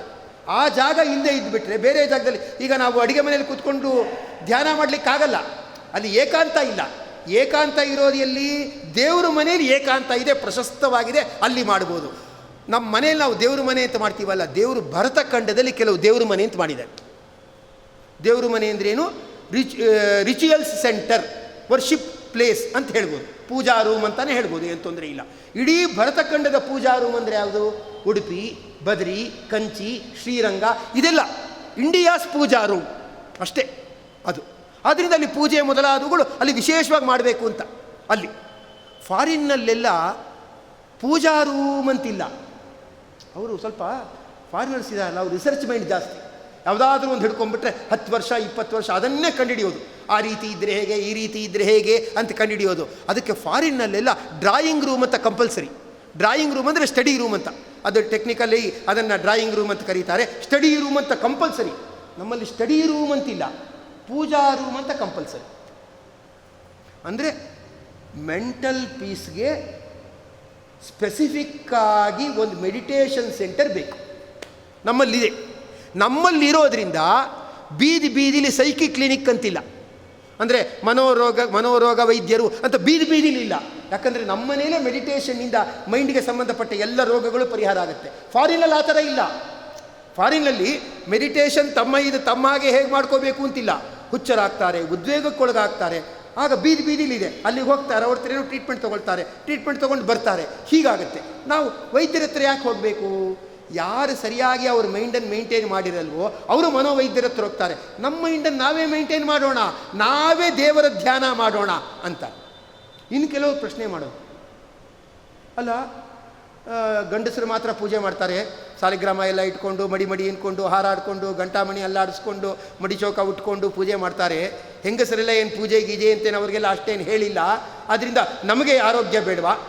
ನಮಗೆ ಏನಂತ ಹೇಳಿದ್ರೆ ಏಕಾಗ್ರತೆ ಬೇಡವಾ? ಅವ್ರು ಮಾತ್ರ ಮಾಡಿಬಿಟ್ರೆ ಸಾಕಾ ಅಂತ ಹೇಳ್ತಾರೆ. ಆಗ ನಾವು ಸಾಲಿಗ್ರಾಮ ಪೂಜೆ ಮಾಡ್ತೀವಿ ಅಂತ ಏನೇನೋ ಹೇಳ್ತಾರೆ. ಅವರವರೇನೋ ಅವ್ರಿಗೆ ಸಂಬಂಧಪಟ್ಟಾಗ ವಾದ ಗೀದ ಎಲ್ಲ ಮಾಡ್ತಾರೆ. ಶಾಸ್ತ್ರ ಏನು ಹೇಳುತ್ತೆ, ಲೋಕ ಏನು ಹೇಳುತ್ತೆ? ವೆಹಿಕಲ್ ಓನರ್ ಇನ್ಶೂರೆನ್ಸ್ ಮಾಡಿಸ್ಬಿಟ್ರೆ ಆಯಿತು. ಯಾವೊಂದು ವೆಹಿಕಲ್ ಓನರ್ ಇದ್ದಾನೋ ಅವನು ಇನ್ಶೂರೆನ್ಸ್ ಮಾಡಿಸ್ಬಿಟ್ರೆ ಆಯಿತು ಅಲ್ವಾ? Insurance is benefited for all passengers. ಅವನು ಎವ್ರಿ ಪ್ಯಾಸೆಂಜರ್ ಮಾಡಬೇಕಾಗಿಲ್ಲ, ವೆಹಿಕಲ್ ಓನರ್ ಇನ್ಶೂರೆನ್ಸ್ ಮಾಡಿಸ್ಬಿಟ್ರೆ ಆಯಿತು. ಆ ವೆಹಿಕಲಲ್ಲಿ ಯಾರ್ಯಾರು ಕೂರ್ತಿರ್ತಾರೋ ಅವ್ರಿಗೆಲ್ರಿಗೂ ಸೇಫ್ಟಿ ಇನ್ಶೂರೆನ್ಸ್ ಕ್ಲೈಮ್ ಮಾಡ್ಬೋದು. ಮನೆ ಯಜಮಾನ ದೇವರು ಪೂಜೆ ಮಾಡಿಬಿಟ್ರೆ, ಮನೆ ಯಜಮಾನ ಪುಣ್ಯ ಸಂಪಾದನೆ ಮಾಡ್ಕೊಂಡ್ಬಿಟ್ರೆ ಎಲ್ರಿಗೂ ಒಳ್ಳೆಯದಾಗುತ್ತೆ. ಒಂದು ಅರ್ಚನೆ ಮಾಡಬೇಕಾದ್ರೆ ಹೇಳ್ತಾರೆ, ಅಸ್ಯ ಯಜಮಾನಸ್ಯ ಸಕುಟುಂಬಸ್ಯ ಸಪರಿವಾರಸ್ಯ ಕ್ಷೇಮ ಸ್ಥೈರ್ಯ ವಿಜಯ. ಅಂದರೆ ಯಜಮಾನಿಗೆ ಮಾಡಿಬಿಟ್ರೆ ಫಾರ್ ಆಲ್ ಇಸ್ ಅಸೋಸಿಯೇಟ್ಸ್ ಬಂದ್ಬಿಡುತ್ತದೆ. ಅದಕ್ಕೆ ಅವನು ಸಾಲಿಗ್ರಾಮ ಮುಟ್ಟಿದ್ರೆ ಆಯಿತು, ಅವನು ಪೂಜೆ ಮಾಡಿಬಿಟ್ರೆ ಆಯಿತು. ಆ ಪೂಜೆಯ ಪುಣ್ಯ ಉಂಟಲ್ಲ ಅದು ಹೆಂಡತಿ ಮಕ್ಕಳಿಗೆಲ್ಲ ಬರುತ್ತೆ. ಯಾಕೆ ಹೆಂಡತಿ ಮಕ್ಕಳಿಗೆ ಅದೆಲ್ಲ ಒದ್ದಾಟಗಳು ಅಂದರೆ, ಗಂಡನ ಸಂಪಾದನೆಯಲ್ಲೇ ಅವರೆಲ್ಲ ಇರೋದಲ್ವ, ಮಕ್ಕಳಾಗಲಿ ಅವರಾಗಲಿ. ಅದರಿಂದ ಅದಕ್ಕೆಲ್ಲ ಯಾರು ಬಾಧ್ಯಸ್ಥ? ಯಜಮಾನನೇ ಬಾಧ್ಯಸ್ಥ. ಆ ಯಜಮಾನನು ಪುಣ್ಯ ಸಂಪಾದನೆ ಮಾಡಿದ್ರೆ ಅದರಿಂದ ಏನಾಗುತ್ತೆ? ಹೆಂಡತಿ ಮಕ್ಕಳು ಮೊದಲಾದವರೆಲ್ಲ ಹೇಗಿರ್ತಾರೆ? ಅವರು ಆರೋಗ್ಯವಾಗಿ ಇರತಕ್ಕಂಥವ್ರಾಗ್ತಾರೆ. ಅದಕ್ಕೆ ತೀರ್ಥಯಾತ್ರೆನ ಯಾರು ಮಾಡಬೇಕು ಅಂದರೆ, ಅದಕ್ಕೆ ಶಾಸ್ತ್ರಕಾರರು ಹೇಳ್ತಾರೆ, ಪುಣ್ಯ ಸಂಪಾದನೆ ಏನಿದೆ ಅದು ಯಜಮಾನನ ಜವಾಬ್ದಾರಿ. ಆದ್ದರಿಂದ ಅವನು ತನ್ನ ಮಕ್ಕಳಿಗೂ ಪುಣ್ಯ ಕೊಡಬೇಕು ಅಂತಂದ ಮೇಲೆ ಅವರನ್ನೂ ತೀರ್ಥಯಾತ್ರೆ ಸೇರಿಸ್ಕೋಬೇಕು. ಅವನೊಬ್ಬನೇ ಹೋಗೋದಲ್ಲ, ಇವರನ್ನೂ ಸೇರಿಸ್ಕೋಬೇಕು. ಇವ್ರಿಗೂ ಪುಣ್ಯ ಸಂಪಾದನೆ ಅನ್ನೋದನ್ನು ಕೊಡ್ತಕ್ಕಂಥದ್ದಾಗಬೇಕು. ಅಂತೂ ಶಾಸ್ತ್ರಕಾರರು ಏನು ಮಾಡಿದ್ದಾರೆ ಅಂದರೆ ಈ ಥರ ತೀರ್ಮಾನವನ್ನು ಮಾಡಿದ್ದಾರೆ. ಏನಾದರೂ ಗ್ರಹಚಾರ ಮೊದಲಾದವುಗಳು ಇದ್ಬಿಟ್ರೆ, ದೊಡ್ಡ ದೋಷಗಳು ಮೊದಲಾದವುಗಳು ಇದ್ಬಿಟ್ರೆ, ತೀರ್ಥಕ್ಷೇತ್ರ ಯಾತ್ರೆ ಮಾಡಿ ಭಗವದ್ ದರ್ಶನ ಮಾಡಿಬಿಟ್ರೆ ಎಲ್ಲ ರೋಗಗಳು ಎಲ್ಲ ಗ್ರಹಚಾರಗಳೇನಿದೆ ಅದು ಸಾಧ್ಯವಾದಷ್ಟು ಪರಿಹಾರ ಆಗುತ್ತೆ. ಅದರಿಂದ ರಾಜನಿಗೆ ಸರ್ಪಯೋಗ ಇತ್ತು. ಸುಮ್ಮನೆ ಅವನು ಗುರುವಾಯೂರಪ್ಪನ ದರ್ಶನ ಮಾಡಿಬಿಟ್ಟ. ಆ ದರ್ಶನ ಮಾಡಿದ್ದಕ್ಕೆ ಏನಾಯಿತು ಅಂದರೆ, ಆ ಸರ್ಪದ ಏನು ಅಕಾಲ ಮೃತ್ಯು ಇತ್ತು ಸರ್ಪದಿಂದ ಬರೋದು, ಅದು ಪರಿಹಾರ ಆಗೋಯಿತು. ಬಲ್ಲವರಿಂದ ತಿಳ್ಕೊಂಡು ಮಾಡಬೇಕು ಒಂದು. ಇನ್ನೊಂದು, ನಾವು ಎಷ್ಟೋ ಸತಿ ತೀರ್ಥಯಾತ್ರೆ ಅಂದರೆ ಪಿಕ್ನಿಕ್ ಥರ ಮಾಡ್ತೀವಿ ಅಲ್ವಾ? ಆ ಥರ ಮಾಡಬಾರ್ದು. ರಾತ್ರಿ ಉಪವಾಸ ಇರೋದು, ಮತ್ತು ನದಿಯಲ್ಲಿ ಸ್ನಾನ ಮಾಡೋದು, ಆಮೇಲೆ ಭಗವನ್ ಮೂರ್ತಿ ದರ್ಶನ ಮಾಡೋದು, ಆಮೇಲೆ ಊಟ ತಿಂಡಿಗಳನ್ನು ಮಾಡೋದು, ಈ ಥರ ಇದ್ದುಬಿಟ್ರೆ, ಅದು ಶಾಸ್ತ್ರೀಯವಾಗಿ ಇದ್ದುಬಿಟ್ರೆ ಆಯಿತು. ಆಗ ಅದವನು ಒಳ್ಳೆ ಆರೋಗ್ಯಕ್ಕೆ, ಮನಸ್ಸಿನಲ್ಲಿ ಪ್ರಶಸ್ತತೆಯನ್ನು ಕಾಪಾಡಿಕೊಳ್ಳೋದಕ್ಕೆ ಅದು ಕಾರಣ ಆಗತ್ತೆ. ಅಂತೂ ಅದಕ್ಕೆ ತೀರ್ಥಯಾತ್ರೆಯನ್ನು ಮಾಡಬೇಕು ಅಂಥೇಳಿ ಜ್ಞಾನಿಗಳು ಅಲ್ಲಿ ಹೇಳ್ತಾರೆ. ಕಪಿಲನಾಮಕ ಭಗವಂತ ತಾಯಿಗೆ ಹೇಳಿದ್ದು ವಿವಿಕ್ತ ಕ್ಷೇಮ ಸೇವನಂ. ಏಕಾಂಗಿಯಾಗಿ ತೀರ್ಥಕ್ಷೇತ್ರದ ಯಾತ್ರೆ ಮಾಡು ಅಂದರೆ ಕುಟುಂಬದ ಜೊತೆನೇ ಹೋಗು, ಹರಟೆ ಹೊಡೆಯೋಕ್ಕೆ ಹೋಗಬೇಡ. ಯಾರೋ ಹರಟೆ ಹೊಡೆಯೋರಂತೆ ಸುಮ್ಮನೆ ನ್ಯೂಸ್ ಪೇಪರ್ ಓದ್ತಾ ಕೂತಿರೋರು, ಅವ್ರ ಪಕ್ಕ ಇವನು ಓದ್ಬಿಟ್ಟು ನ್ಯೂಸ್ ಪೇಪರ್ ಓದ್ತಾ ಬೆಂಗಳೂರಲ್ಲಿ ಏನಾಯಿತು ನಮ್ಮೂರಲ್ಲಿ ಏನಾಯಿತು ಅಂತ ತಿಳ್ಕೊಳ್ತಾ ಇರೋದು, ಅದೆಲ್ಲ ಬೇಡ. ನೀನಿಲ್ಲಿ ಧ್ಯಾನಕ್ಕೋಸ್ಕರ ಬಂದಿದ್ದೀ, ಧ್ಯಾನ ಮಾತ್ರ ಮಾಡು ಅಲ್ವಾ?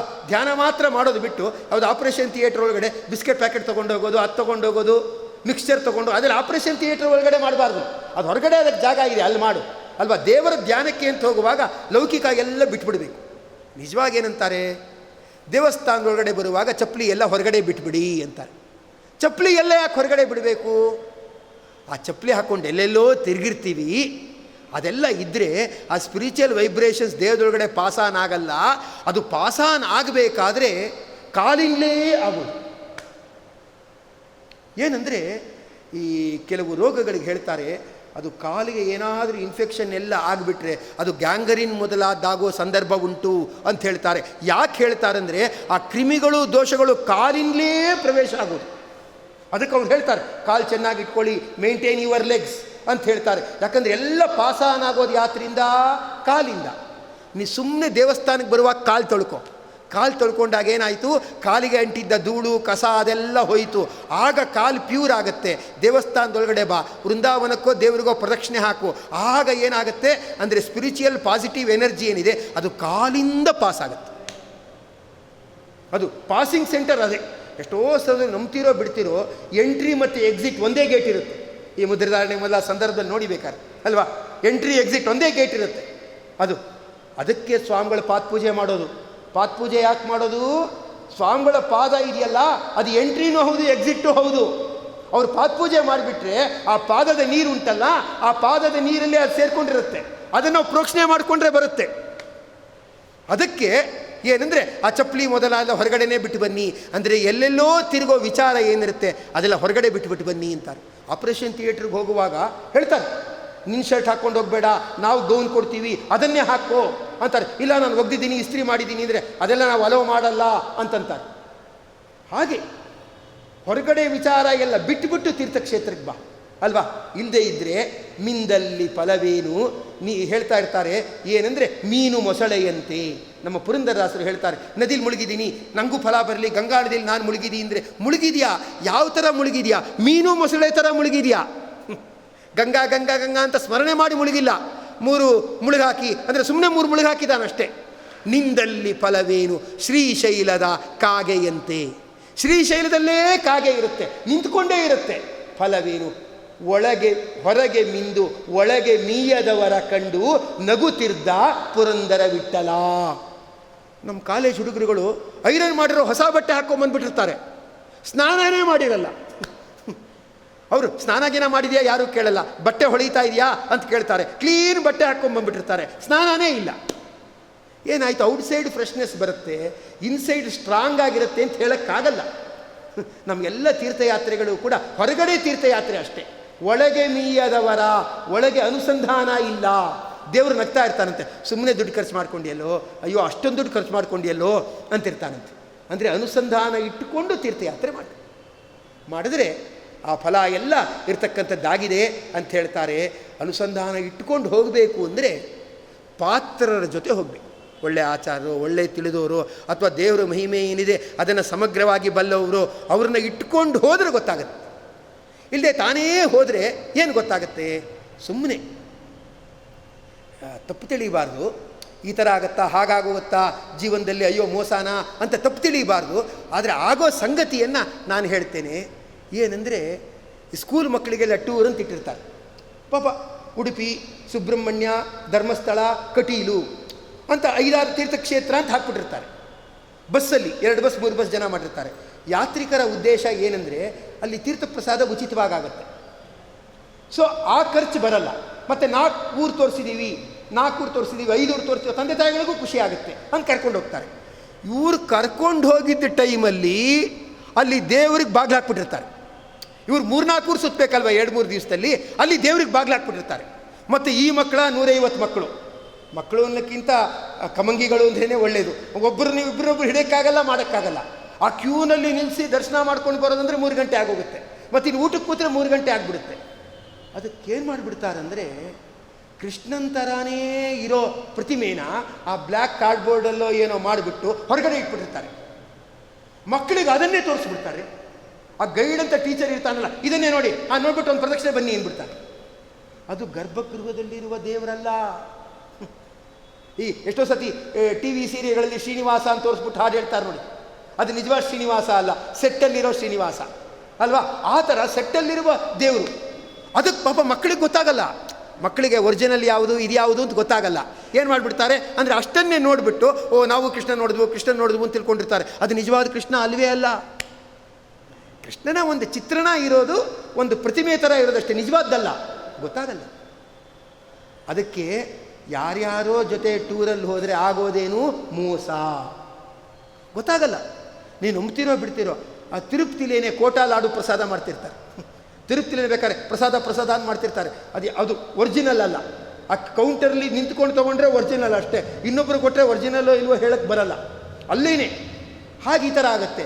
ಅದಕ್ಕೆ ವಿಜಯದಾಸರು ಮೊದಲಾದವರೆಲ್ಲ ಹೇಳ್ತಾರೆ, ಪಾತ್ರರ ಸಂಗಡ ಯಾತ್ರೆಯ ಮಾಡು, ತಿಳಿದವ್ರನ್ನ ಇಟ್ಕೊಂಡು ಯಾತ್ರೆ ಮಾಡು, ಆಗ ಯಾತ್ರೆಯ ಫಲ ಪೂರ್ಣ ಸಿಗುತ್ತೆ. ಇಲ್ಲದೆ ಪ್ರತಿಮೆ ಅಲ್ಲದನ್ನೇ ಪ್ರತಿಮೆ ಅಂತ ತಿಳ್ಕೊಂಡ್ಬಿಡ್ತೀಯ. ತಿಳ್ಕೊಂಡ್ಬಿಟ್ರೆ ಏನು ಬಂತು ನಿನಗೆ? ಅದರಲ್ಲಿ ಪಾಸಿಟಿವ್ ಎನರ್ಜಿ ಇರಲ್ಲ, ಏನೂ ಇರಲ್ಲ, ಒಳಗಡೆ ಬರೀ ಟೊಳ್ಳಿರುತ್ತೆ. ನಿನ್ನ ಯಾತ್ರೆನೂ ಬರೀ ಟೊಳ್ಳಾಗತ್ತಷ್ಟೆ, ಏನು ಪುಣ್ಯ ಬರಲ್ಲ. ಯಾಕೆ ಅಂದರೆ ಅದು ಆರ್ಕಿಟೆಕ್ಚರ್ ಅಷ್ಟೇ. ಕೃಷ್ಣ ಆಗಲಿ ವೆಂಕಟೇಶ ಆಗಲಿ ಆರ್ಕಿಟೆಕ್ಚರ್ ಅಷ್ಟೇ. ಪೂಜೆ ಮಾಡಿ ಷೋಡಶೋಪಚಾರ ಮಾಡಿದರೆ ಅದರಲ್ಲಿ ದೈವಿ ಸನ್ನಿಧಾನ ಇರುತ್ತೆ. ಇಲ್ಲದೆ ಮ್ಯೂಸಿಯಮಲ್ಲೂ ಒಂದು ಪ್ರತಿಮೆ ಇಟ್ಟಿರ್ತಾರೆ ಅಲ್ವಾ, ಮುರಿದು ಹೋದ ನರಸಿಂಹನ ಪ್ರತಿಮೆ ಅಂತ ಇಟ್ಟಿರ್ತಾರೆ. ಅದಕ್ಕೆ ಅನುಗ್ರಹ ಮಾಡೋಕ್ಕೆ ಶಕ್ತಿ ಇರುತ್ತಾ? ಶಕ್ತಿ ಇರಲ್ಲ. ಶಕ್ತಿ ಯಾವಾಗಿರುತ್ತೆ? ನಿತ್ಯ ಆವಾಹನ ಷೋಡಶೋಪಚಾರ ಪೂಜೆ ಮಾಡ್ತಾ ಇದ್ದರೆ ಶಕ್ತಿ ಇರುತ್ತೆ. ಅಂಥ ಪ್ರತಿಮೆ ಹೊರಗಡೆ ಇರಲ್ಲ, ಗರ್ಭಗುಡಿ ಒಳಗಡೆ ಇರುತ್ತೆ. ಹಾಗಾದ್ರೆ ಗರ್ಭಗುಡಿ ಒಳಗಡೆ ಇರೋ ದೇವರನ್ನೇ ನೋಡಬೇಕು ಅಲ್ವಾ. ಹೊರಗಡೆ ಯಾವುದೋ ಸ್ಟ್ಯಾಚ್ಯೂ ಇದ್ಬಿಟ್ರೆ ಅದನ್ನು ನೋಡಿದ್ರೆ ಏನು ಪುಣ್ಯ ಬರುತ್ತೆ? ಒಂದು ಕಲ್ಪನೆ ಮಾಡ್ಕೋಬೋದು ಅಷ್ಟೇ. ಒಳಗಡೆ ಇರೋ ಸ್ಟ್ಯಾಚ್ಯೂ ಥರ ಎಲ್ಲಿ ಶಂಖ ಇದೆ, ಎಲ್ಲಿ ಚಕ್ರ ಇದೆ ಅಂತ ಆ ಥರನೇ ಇಟ್ಟಿದ್ರೆ ನೋಡ್ಕೋಬೋದು. ಇಲ್ಲದೆ ಹೇಗೆ ನೋಡ್ಕೊಳ್ಳೋಕ್ಕಾಗತ್ತೆ? ಅಲ್ಲಿದ್ದವರೇ ಉಡುಪಿಯವರು ತೋರಿಸಿದ್ರು.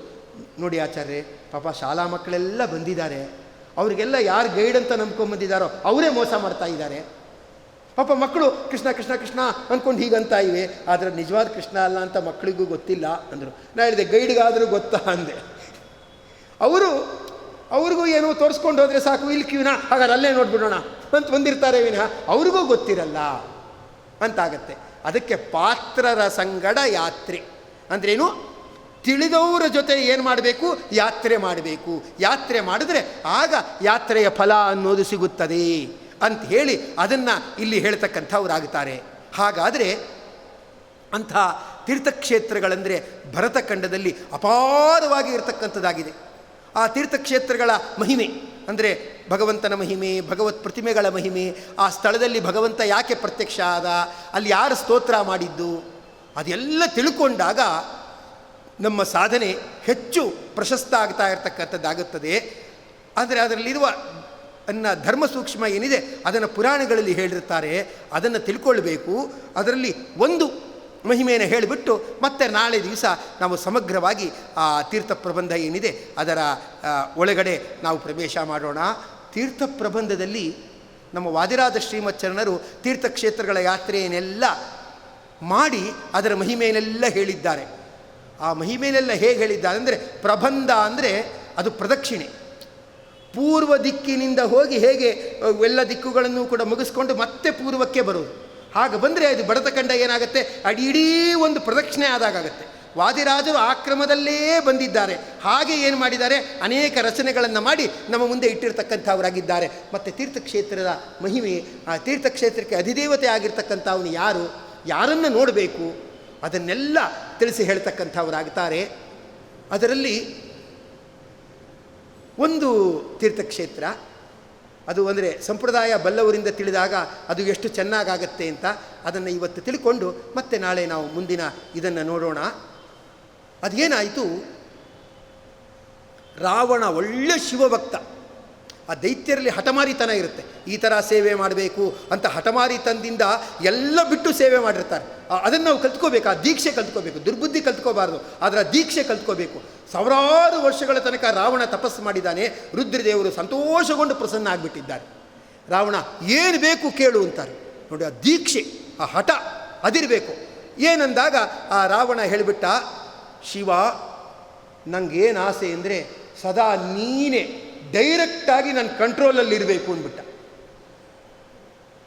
ಭಗವಂತ ಹೇಳಿದ, ನಾನು ಹೇಗೆ ನಿನ್ನ ಕಂಟ್ರೋಲಲ್ಲಿ ಇರೋಕ್ಕಾಗತ್ತೆ, ನನ್ನ ಕಾಂಟ್ಯಾಕ್ಟ್ ನಿನಗೆ ಸದಾ ಹೇಗಿರೋಕ್ಕಾಗತ್ತೆ, ಈಗ ತಪಸ್ಸು ಮಾಡಿದೆಯಾ, ಸಿಕ್ಕಿದ್ದೀನಿ, ಸದಾ ಇರಬೇಕು ಅಂದರೆ ಹೇಗೆ ಅಂದ್ಬಿಟ್ಟ. ಅದಕ್ಕೆ ರಾವಣ ಹೇಳ್ತಾನೆ, ನಾನೇ ಎಲ್ರಿಗೂ ವರ ಕೊಡಬೇಕು, ನಾನೇ ಎಲ್ರಿಗೂ ಶಾಪ ಕೊಡಬೇಕು, ನಾನೇನೆಂದರೆ ನನಗೂ ನಿನಗೂ ಡೈರೆಕ್ಟ್ ಕಾಂಟ್ಯಾಕ್ಟ್ ಇರಬೇಕು, ಆ ಥರ ನೀನು ಮಾಡಬೇಕು ಅಂದ. ಅದೇಗೆ ಮಾಡೋಕ್ಕಾಗತ್ತೆ ಅಂತ ಶಿವ ಕೇಳಿದ್ರೆ ರಾವಣ ಹೇಳ್ತಾನೆ, ನಿನ್ನ ಆತ್ಮಲಿಂಗ ಅಂತಿದೆಯಲ್ಲ ಅದು ಕೊಟ್ಬಿಡು. ಏನೋ ATM ಕಾರ್ಡ್ ಕೊಟ್ಬಿಡು ಅಂತಾರಲ್ಲ, ನೀನು ATM ಕಾರ್ಡ್ ಕೊಟ್ಬಿಡು ಅಂತೇನು ಹೇಳ್ತಾರಲ್ಲ, ಆ ಥರ ಆತ್ಮಲಿಂಗ ಅಂದರೆ ರುದ್ರನಿಗೆ ನೇರ ಸಂಬಂಧಪಟ್ಟದ್ದು, ಅದನ್ನು ನನಗೆ ಕೊಟ್ಬಿಡು ಅಂದಿದ್ದಾನೆ. ಪಾಪ ರುದ್ರದೇವರು ಒಂದು ವ್ರತ ತೊಟ್ಟಿದ್ದಾರೆ. ಏನು ವ್ರತ ತೊಟ್ಟಿದ್ದಾರೆ ಅಂದರೆ, ನನ್ನ ಹತ್ರ ಬಂದವರಿಗೆ ಇಲ್ಲ ಅನ್ನಲ್ಲ ಅಂತ. ಆ ವ್ರತ ಯಾರಾದರೂ ತೊಟ್ಟುಬಿಟ್ರೆ ನೇಣೆ ಹಾಕ್ಕೋಬೇಕು ಮಾರನೇ ದಿವಸ. ಅದು ಗೊತ್ತಾಗ್ಬಿಟ್ರೆ ಉಳಿದವ್ರಿಗೆ, ಅವ್ರು ಬಂದವ್ರಿಗೆ ಯಾರಿಗೂ ಇಲ್ಲ ಅನ್ನಲ್ಲ ಅಂತ ಗೊತ್ತಾಗ್ಬಿಟ್ರೆ ನೇಣೆ ಹಾಕ್ಕೋಬೇಕಾಗತ್ತೆ. ರುದ್ರದೇವರು ಅಷ್ಟು ಕೃಪಾಳುಗಳು. ಅವರನ್ನು ಆಶುತೋಷ ಅಂತ ಕರೀತಾರೆ, ಬೇಗ ಒಲಿಯುವವರು ಅಂತ. ಸ್ವಾಮಿ ನಿನ್ನ ಆತ್ಮಲಿಂಗ ಬೇಕು ಅಂತ ಕೇಳಿಬಿಟ್ಟಾಗ ರುದ್ರದೇವರು ನಕ್ಬಿಟ್ಟು, ಯಾರಿಗೂ ಇಲ್ಲ ಅನ್ನಲ್ಲ, ನೀ ತಪಸ್ಸು ಮಾಡಿದ್ಯಾ, ನಿಂಗಿಲ್ಲ ಅಂದ್ಬಿಟ್ರೆ ತಪಸ್ಸು ಮಾಡಿದವ್ರಿಗೂ ರುದ್ರದೇವರು ಕೊಡಲ್ಲ ಅಂತ ತಪಸ್ಸಿಗೆ ಕೆಟ್ಟ ಹೆಸರು ಬಂದ್ಬಿಡುತ್ತೆ. ಸರಿ ಕೊಡ್ತೀನಿ ನನ್ನ ಆತ್ಮಲಿಂಗವನ್ನು, ಇತ್ತೋಗೋ, ಎಚ್ಚರಿಕೆ, ಇದನ್ನು ನೆಲದ ಮೇಲೆ ಇಡಬಾರ್ದು ಅಂತ ಹೇಳಿಕೊಟ್ಟಿದ್ದಾರೆ. ಹೇಳಿಕೊಟ್ಟಾಗ ಏನಾಯಿತು, ಅವರದನ್ನು ತೆಗೆದುಕೊಂಡು ಹೋಗ್ತಾ ಇದ್ದಾನೆ. ತೆಗೆದುಕೊಂಡು ಹೋಗ್ತಾ ಇದ್ದಾಗ ಎಲ್ಲ ಗಣಪತಿಯನ್ನು ಪ್ರಾರ್ಥನೆ ಮಾಡಿದ್ರು. ಗಣಪತಿ, ಅವನು ಏನಾದ್ರು ಶಿವಲಿಂಗ ತೆಗೆದುಕೊಂಡು ಹೋಗಿ ಲಂಕಾನಗರದಲ್ಲಿ ಇಟ್ಟುಬಿಟ್ರೆ ಆಗ ಸಜ್ಜನರಿಗೆ ರುದ್ರನ ಸಂಪರ್ಕನೇ ಇಲ್ಲ ಅಂತ ಆಗ್ಬಿಡುತ್ತೆ. ಮತ್ತು ರಾಕ್ಷಸರಿಗೆಲ್ಲ ಅವನೇ ವರ ಕೊಡ್ತಾ ಕೂತ್ಕೊಂಡ್ಬಿಡ್ತಾನೆ. ಅದರಿಂದ ತಪ್ಪಾಗತ್ತೆ. ಯಾರೋ ಒಬ್ಬರು ATM ಮಿಷಿನ್ನ ಮನೇಲೇ ಇಟ್ಕೊಂಡ್ಬಿಟ್ರೆ, ಅವ್ರ ಮನೇಲೇ ಇಟ್ಕೊಂಡ್ಬಿಟ್ರೆ ATM ಮಿಷಿನನ್ನು, ಏನಾಗಬೇಡ ಅದು, ಆ ಥರ ಆಗುತ್ತೆ. ಅದು ತಪ್ಪಿಸಬೇಕು ಅಂತ ಹೇಳಿದ್ದಾರೆ. ಆಗ ನಮ್ಮ ಗಣಪತಿ ಬ್ರಹ್ಮಚಾರಿ ರೂಪದಲ್ಲಿ ಹೋಗಿದ್ದಾನೆ. ಫಾಸ್ಟಾಗಿ ರಾವಣ ಹೋಗ್ತಾ ಇದ್ದಾನೆ, ಬ್ರಹ್ಮಚಾರಿ ರೂಪದಲ್ಲಿ ಹೋಗಿದ್ದಾನೆ. ಆಗ ಏನಾಯಿತು, ಸಾಯಂಕಾಲ ಸಂಧ್ಯಾವಂದನೆಯ ಸಮಯ, ಸಂಧ್ಯಾವಂದನೆ ಮಾಡಬೇಕು, ಕೈಯಲ್ಲಿ ರುದ್ರದೇವರಿದ್ದಾನೆ, ನೆಲದ ಮೇಲೆ ಇಡೋ ಹಾಗಿಲ್ಲ. ಆಗ ಗಣಪತಿ ಎದುರುಗಡೆ ಕಾಣಿಸ್ಕೊಳ್ತಾನೆ. ಕಾಣಿಸ್ಕೊಂಡಾದ್ಮೇಲೆ ನೋಡಿ ರಾವಣಂಗೆ ಧೈರ್ಯ ಬಂತು.